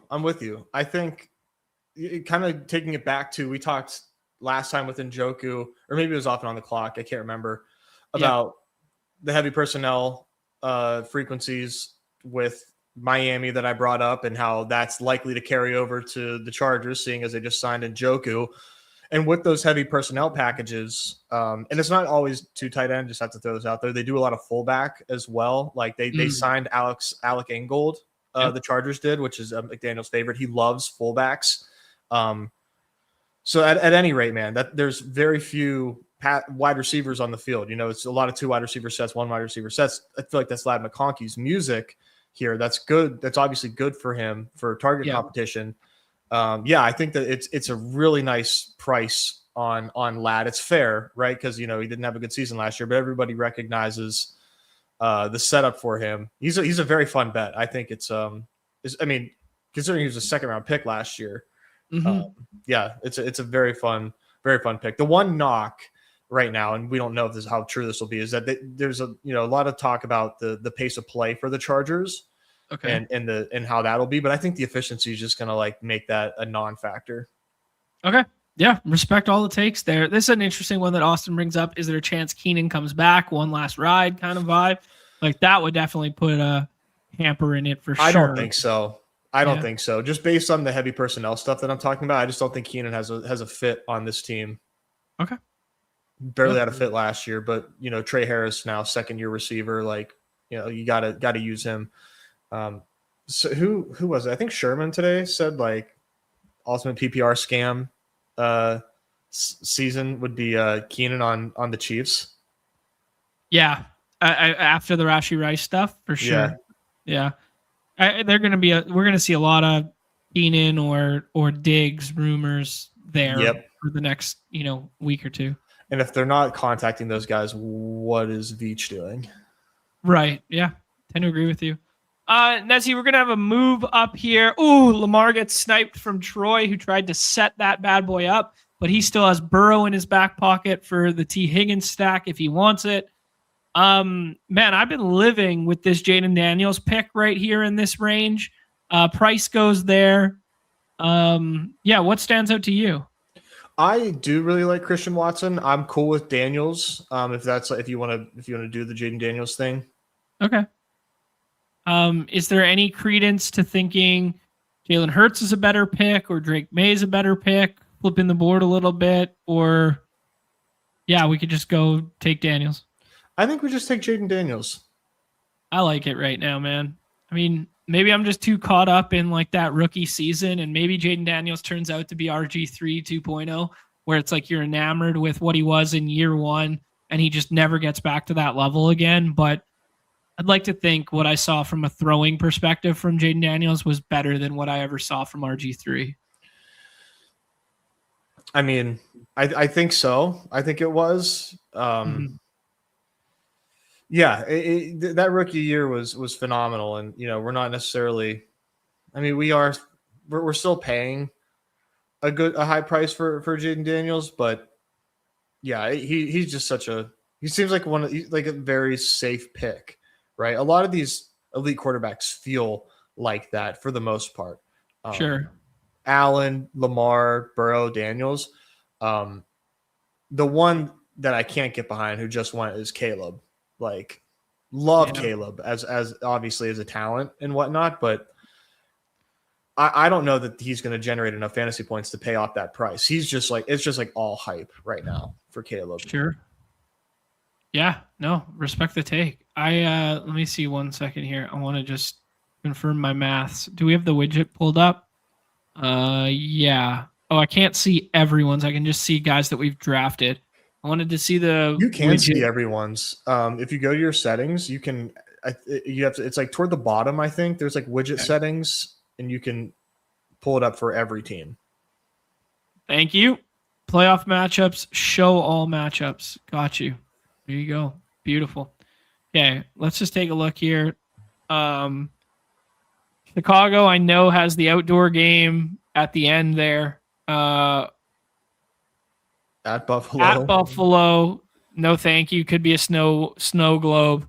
Then you get home against Green Bay, home against Detroit, which, we low-key said that NFC North could be a shootout division, but Soldier Field in December, and the season is effectively 1 week later this year than last year. I mean, we could have snow on the ground for all three of those games. And, evergreen reminder that snow doesn't usually affect totals as much as people think it does, because both teams have to play with the footing. But if I'm looking for, big outlier passing performances, it's probably not 3 playoff teams in 3 potential snow games. Mm-hmm.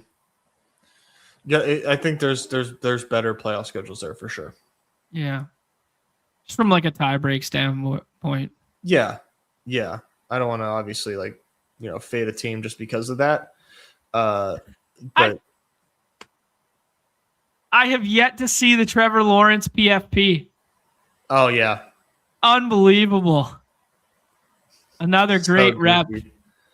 Nez, we could go slappy with your Pittsburgh double tap here. I would not be opposed. What do you like? Yeah, that's cool with me. Can we look at the playoffs again? The playoff matchups there? Yeah. So Green Bay. It's up to the top. Oh, sorry. Baltimore, Miami, Carolina, and Tennessee. Oh no, that's Pittsburgh. Sorry. Miami, Chicago, Texas. Yeah, not good. Or Houston, Texans. Yeah. Steelers running back. Rico or Warren? I'm cool with either. Let's take Rico this time. I went on the FanSpeak 24-hour stream. Had a really good draft with Steve there. Really good stuff. That was my first time ever chatting with Steve. He knows his shit, obviously, and it was a lot of fun. And he was kind of putting me more on the Rico train versus Warren. Tough pill to swallow because I'm just like a perma Warren bull. I've been on Warren since his rookie season. Yeah. I still think that he has a pretty fun pass catching role where I think they are going to pass more this year. But Rico probably cucks him at the goal line, probably has the better ceiling. I mean, this guy back-to-back 200-yard games. I mean, Rico was fucking good the last 2 years, man. Yeah. People forget. It's like Gainwell. Gainwell was RB3 with a committee role and that sort of vibe. And then he comes in and he was instantly effective and instantly good. And I know it's new coaching staff, new system, new everything. But they went out and they got Rico. No one in the organization has ever had faith in Warren before that. He's always been change of pace, scat back, 50-50 guy. And now they go out and they get Rico with this new committee. I mean, makes sense. Yeah, it's definitely not. I think it's very, very close. I think it's very, very close. A question, and my, my answer to be Rico is, who benefits more if the other goes down?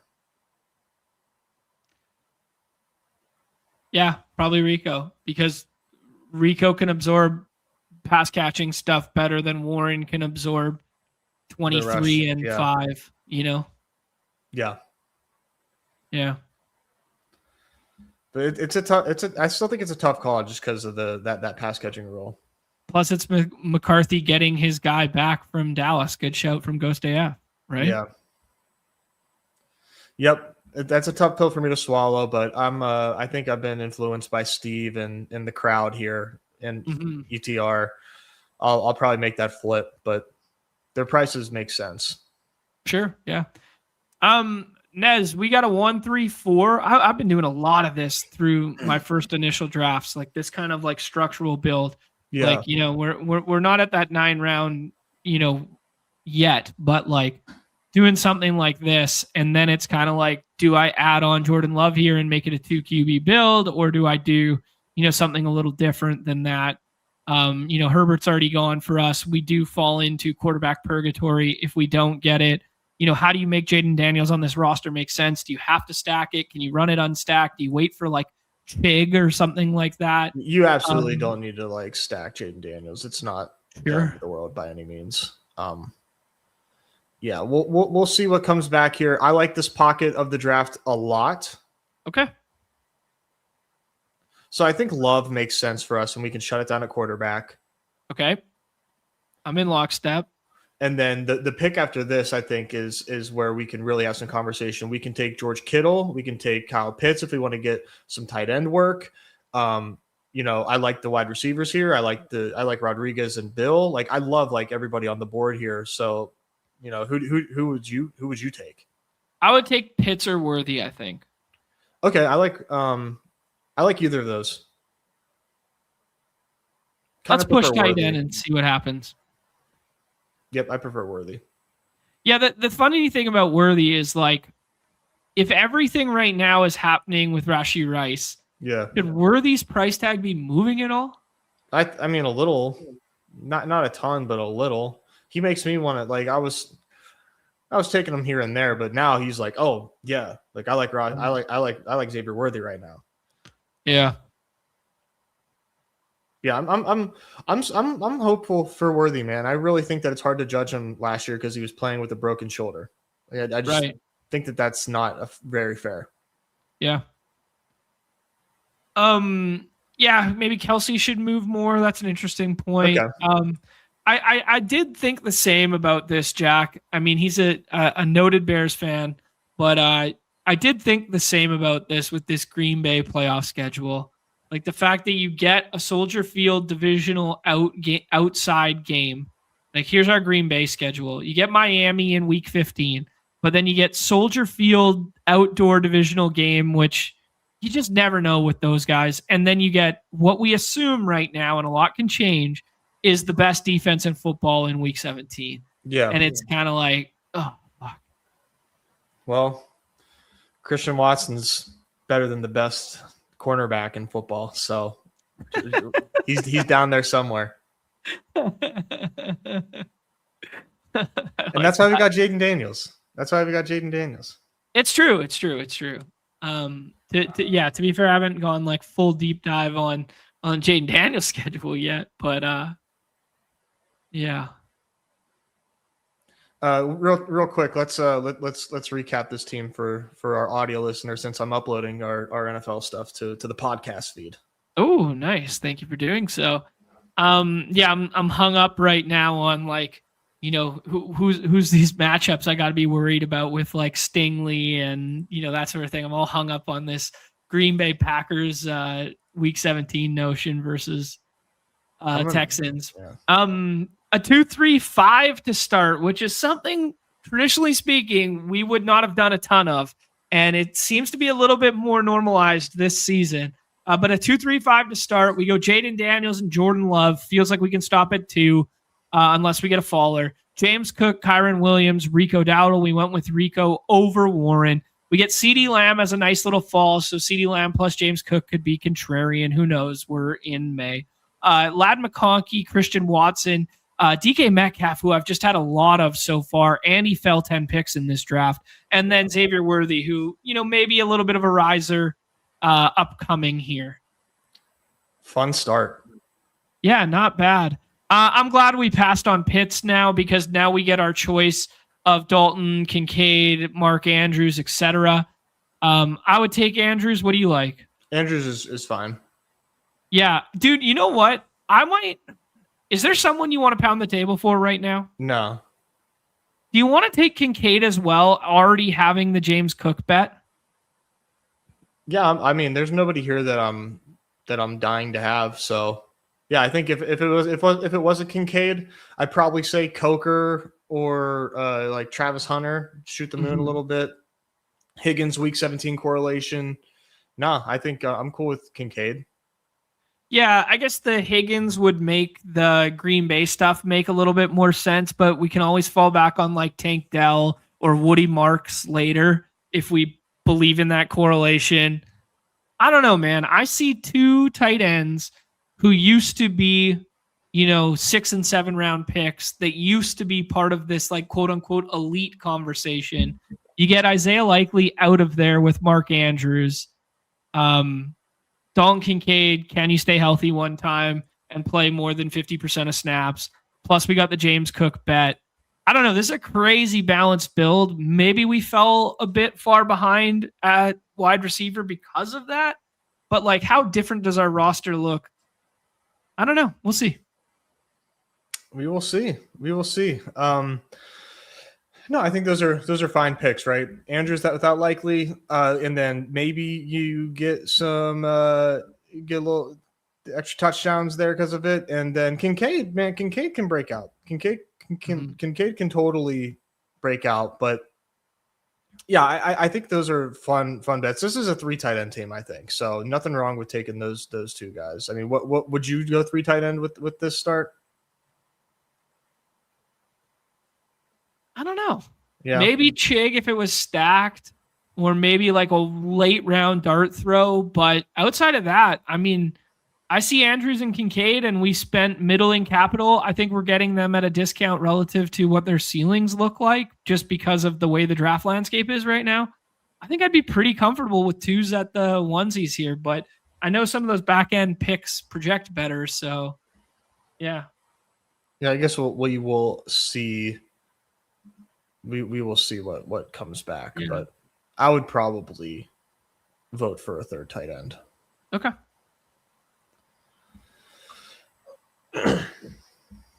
Yeah, like we didn't really lose out much on the wide receiver or running back position. Like, no, wow, that was a cliff. Yeah, Kamara goes like really high. Like Keaton Mitchell, don't care. Singleton, don't care. No, Travis Hunter. This is an interesting room because those are some big time reaches. Uh-huh. Not that there's anything like, there's no funny business. It's just, a couple pull ups of the running back position, which I get, right? I mean, the running back position's gross. Go get your guy. Mm-hmm. Yeah. At the spot we're at here. Maybe one of these picks is a running back. Yeah, sure. This is a pretty good pocket in terms of like the archetype of running back here. Yeah. Wide receiver, like I think we can wait. There's no difference projection wise. Okay. I think you stack up Jaden Daniels here. Okay, and we just take Chig as well, and we go 3 tight ends? Yeah, because we could use the 3rd tight end. We get the stack. It's just like, it just does so much for this team. Okay. And then Woody Marks for the 17 correlation, Pacheco for the kind of contingent upside. Yeah, I would say Woody Marks or Brian Robinson. Let's take Woody Marks. I don't take a ton of Woody Marks. It makes sense with the 17 bring back if we're playing, Green Bay's successful throwing. That means they'll have their pass catching running back in on the way back. Yeah, I like the hope there of the correlation. I think that makes sense, especially when we have concerns about the defense. It's like, well, how does this like this probably does need like little Woody Marks, long touchdown or something.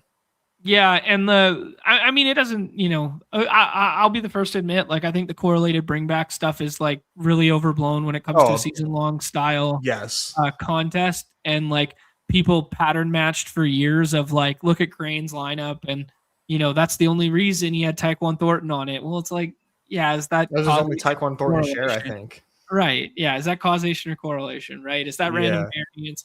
Also, a dude died on the field to let him win BBM that year. Like, it's just like it's it's overmatching at some points. Do I think it's a slight uptick and boost to your roster in an isolated week of scoring? Probably. Is that the reason he won BBM? No. Like, it's just he drafted very structurally sound teams across a portfolio, and that was the one that happened to get through the pods, through whatever. Right. But I think in a vacuum, in that spot, I prefer Brian Robinson. And when we're just doing that 1v1 and we're kind of like balancing a dude that I know I'm not going to have very much of in Woody Marks, this would probably be the roster to do that on. Yep. Yeah. I just think that he makes a lot of sense here. Like, that would be a very nice boost for this team if that parlay ends up hitting. Yeah. 2, 4, 5, 3. Nice little team here. Like, we're good at the onesies. We can call it a day there. Mm-hmm. Solid running back room. Really like our wide receivers. Just a nice balanced team here, man. Yeah, I agree with you, man. There's a couple wide receivers that I'm kind of like, okay, cross my fingers that like one of them comes back right now, but honestly, it doesn't matter like that much. Yeah, no. Yeah. Bigsby goes. I was kind of hoping you would fall to us. Raise it. The W for the fella in Bush. Let's go. Wow. Needed that big time vibes booster there. Everybody's been searching for their whole lives. The Sears victory in Bush. I'll give you a haha. Stupid. This is interesting. Go Easy Card saying quarterbacks you wouldn't stack. I mean, or wouldn't be comfortable with unstacked would probably be the better way of phrasing it. Won't draft unless you can stack. Yeah, let us make this pick and then maybe we'll just go through quarterback like really quickly. Oh, Ridley was the one I wanted. Oh well. Ayuk and get ahead of potentially being in Washington. Kimi Bernard. Maybe Ayuk. Okay. I think we can afford the dice roll. I don't love it, but I think we can afford the dice roll on this team. And like if we hit, holy shit, this team is like cooking. Yeah. You could do you want to do a running back? You like Spears? Yeah, Spears and here for the team correlation, but nah, honestly, I think Katron's kind of the archetype of a dude who negatively correlates. He did catch passes, but now let's go with Tajay. I'm not usually a Tajay guy. I'm not usually a guy who bets on, multiple knee surgeries and never actually been all that good. And we kept citing on the daily shows last year, like he's had like one run in his career over 20 yards and shit like that. But a little bit of 17 correlation, a little bit contingent upside. Why not? He's a late pick. I mean, all these guys back here need a little something to go their way. Now, landing this plane, I think we can kind of go any direction with these next. I think it's probably 6, 7. One running back, one wide receiver, but could go 2 wide receivers, I suppose. Yeah. I mean, with Lamb as an anchor and with like Cook and Williams as anchors, like I could go either way, dude. I think this team's really strong. I'm kind of excited to see what the report looks like after. It does look somewhat similar to the team I built this morning, which is just kind of interesting. Let me actually see real quick here. Did you see Khalil Shakir supposedly underwent ankle surgery this offseason? No, I did not see that. And they think it could be a tightrope procedure because he's wearing like a stabilizing ankle brace. That was the Mark Andrews one and who was the other guy who had it? Tony Pollard, when Tony Pollard was bad. So Khalil Shakir, right ankle. Shakir underwent surgery this season, returned to OTAs wearing an ankle stabilizer to protect the healing ankle. Possible tightrope procedure, but it's speculation. But he did have surgery there. So, we have Kincaid and James Cook on this team to potentially, absorb any sort of downturn for Shakir. But does that make you want to do any Keon Coleman if this turns out to be a thing, or Skylar Bell? Yeah, I mean, I'd be totally fine taking Keon Coleman on this team. Just a ceiling shot. Yeah. I like let's take a look at some of the wide receivers that we kind of like at this price point. Like, I'm good with Tank Dell. Yeah. I'm fine with the Tyreek swing. Cooper Kupp's always there if you want like floor ceiling. Dontavian's fine by me. I don't let me just preface this by saying, like, I don't love the Tank Dell bet this year, but like ETR and Leg Up are both like really in on Tank Dell at this price. At this point, I think it is sort of a free roll. Like, these guys are probably not good bets anyways. Why not take the guy that was good? Let's playing that game. Who do you want? Keon, Tank Dell? Who do you want? I think I want Tank Dell. I think I'm going to trust the overlords on that one, and it correlates with the Green Bay game. I'm kind of spooked about that. Let's take Sean Tucker then. Yep. I like Sean Tucker, and like the Bucky timeline is weird. Plus, you get some 17. I just like Sean Tucker, I think. Yeah, no, Sean Tucker is like an awesome pick in the 18th round right now with the Bucky uncertainty.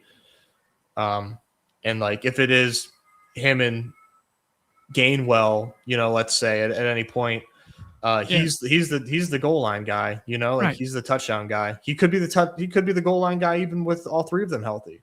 Yeah, like, give me the old picture this, and like we're playing we're playing like a Thursday night primetime Palooza slate. Everyone's projecting for 0 point whatever at pick 24, and I'm giving you spin zone. Picture this, man. Remember that Sean Tucker 3 touchdown game where some guy gets banged up and then they just ride with the hot hand, like blah, blah, blah. And he wins you that slate when we're talking in week 5 when they're on Thursday Night Football or some bullshit. Like, we're going to be selling ourselves that pen on like a showdown style slate at some point this season. Oh, for sure. He scored 7 touchdowns last year, man. Like, is scoring touchdowns an opportunity thing or a skill set thing? Well, I'd probably lean the opportunity way, but the fact that the dude has been given said opportunity when the parameters of the situation haven't changed all that much, you basically just took Rachaad White and flipped him for Kenneth Gainwell. Like, why not? Yeah, no, for sure. He's, like I said, just an awesome 18th round pick right now. I would take him, like, if he was where Spears' ADP is, like, I would probably still take Sean Tucker, but you don't have to do that.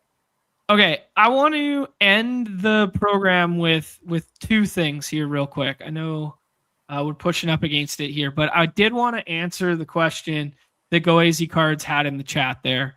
But I am getting sidetracked right. Oh my God. Tampa Bay actually has Thursday Night Football in week 5 against Dallas. At Dallas. Like, wow. I'm already, dude, Notre Dame is out here. Notre Dame. Like, woo, this is crazy. Forecasting the future.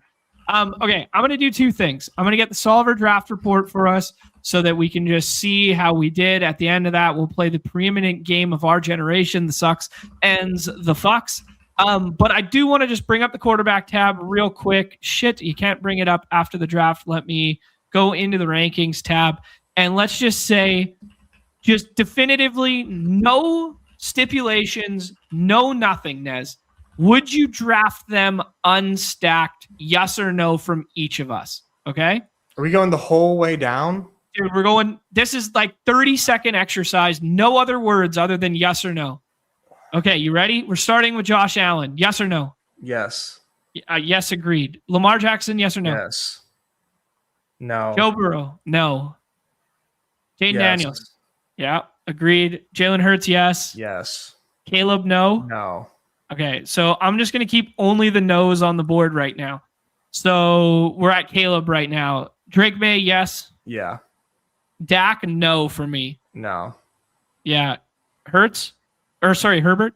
No. Yeah, agreed. Trevor Lawrence. Yes. He ran like a sneaky lot last year.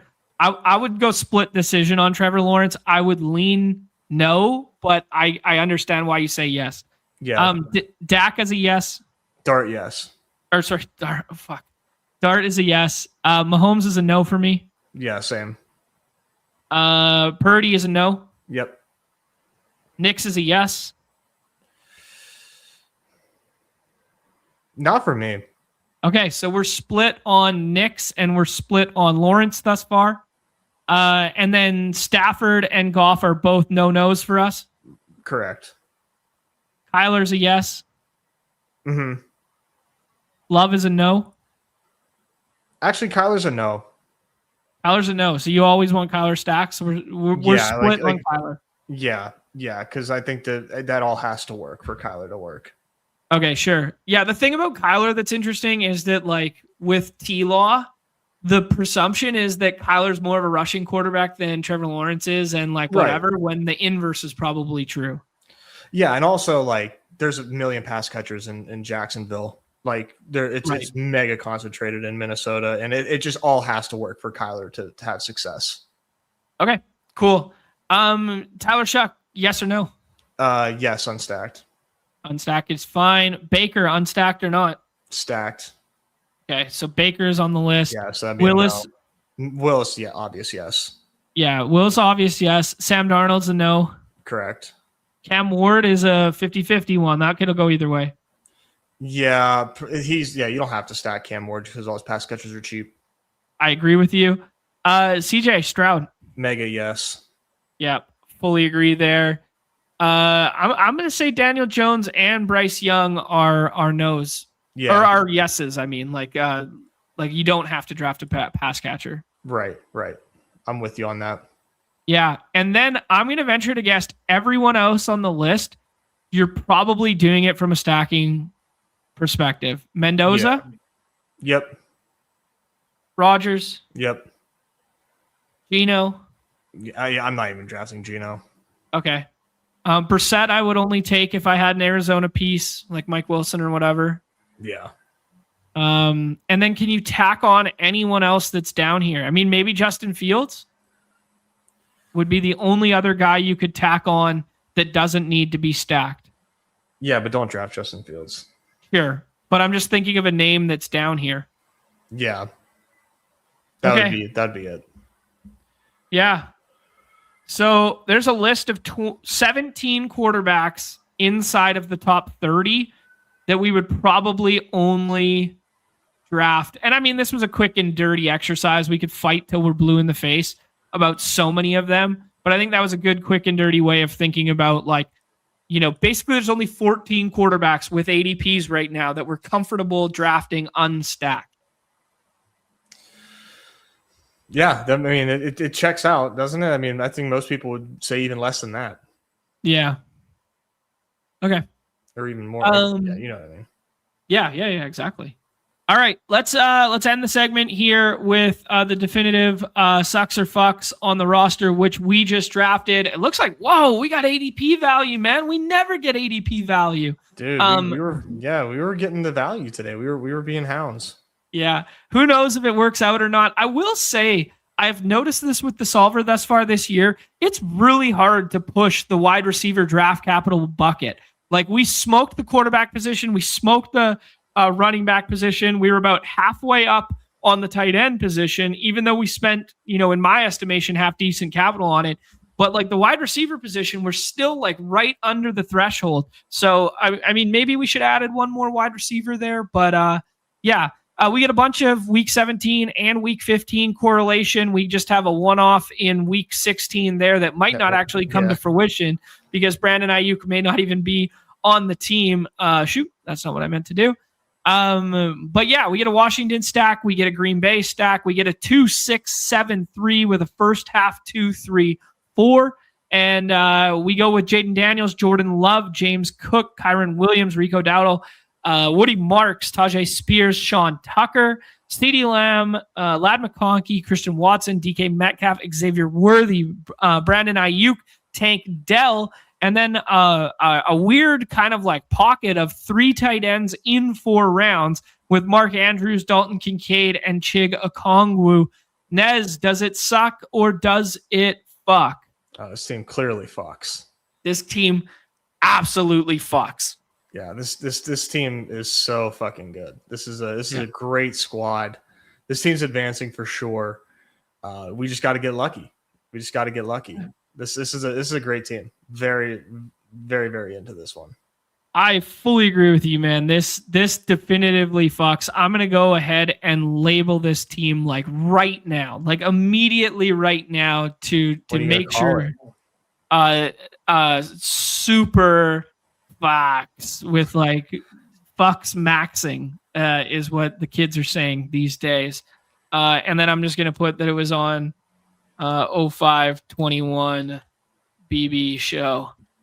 Because I have to label this right now, because if I don't label it right now, you're not seeing your equity in this one, because this one is so damn good, man. We turned $25 into $38 in one draft. Like we're a print fest out here right now with this team. I mean, it's so beautiful that I don't even want to make a pure on fucks analogy. Like it's just I couldn't think of anything. It's just like sweet, gracious lovemaking under the sunset is what this team is, my friend. We just, punching above the weight class type of deal. Yes, exactly. This is marrying outside the weight class. This is this is way out kicking your coverage. Yes, that's what we just did. All right, guys, do us a favor, hit the like, subscribe, notification bell, all that good stuff. We still have like 200 or 130 of us hanging out here, despite Davis not respecting the time slot today. If you guys are checking it out after the fact, like, subscribe, all that good stuff. We'll be back tomorrow, man. Loaded show. It's a Frenchie Friday, so hopefully we got something dropping there for us. And then we also got a loaded baseball slate, and we're going to have a 2-game hoops and probably a 2-game puck. It's going to be a marathon tomorrow. Appreciate everyone being here. And anything else? Parting words for the people, guys? No, appreciate everybody for hanging out with us today. As always, love the daily sickos, get a little bit of both going on here. So appreciate you guys. And back tomorrow with a good baseball slate. And good stuff. Oh. Audio listeners, got you guys too. Tell your friends. The Badge Bros NFL best ball drafts are back on Spotify. You just got to listen to us talk about a shit baseball slate for an hour and you'll get there. Love it, man. All right. Best of luck there, even though Frog says he is winning tonight, but best of luck to everybody else back on Spotify. All right. Give us a like, subscribe, all that good shit. Everybody's favorite time of the show. The end. Peace.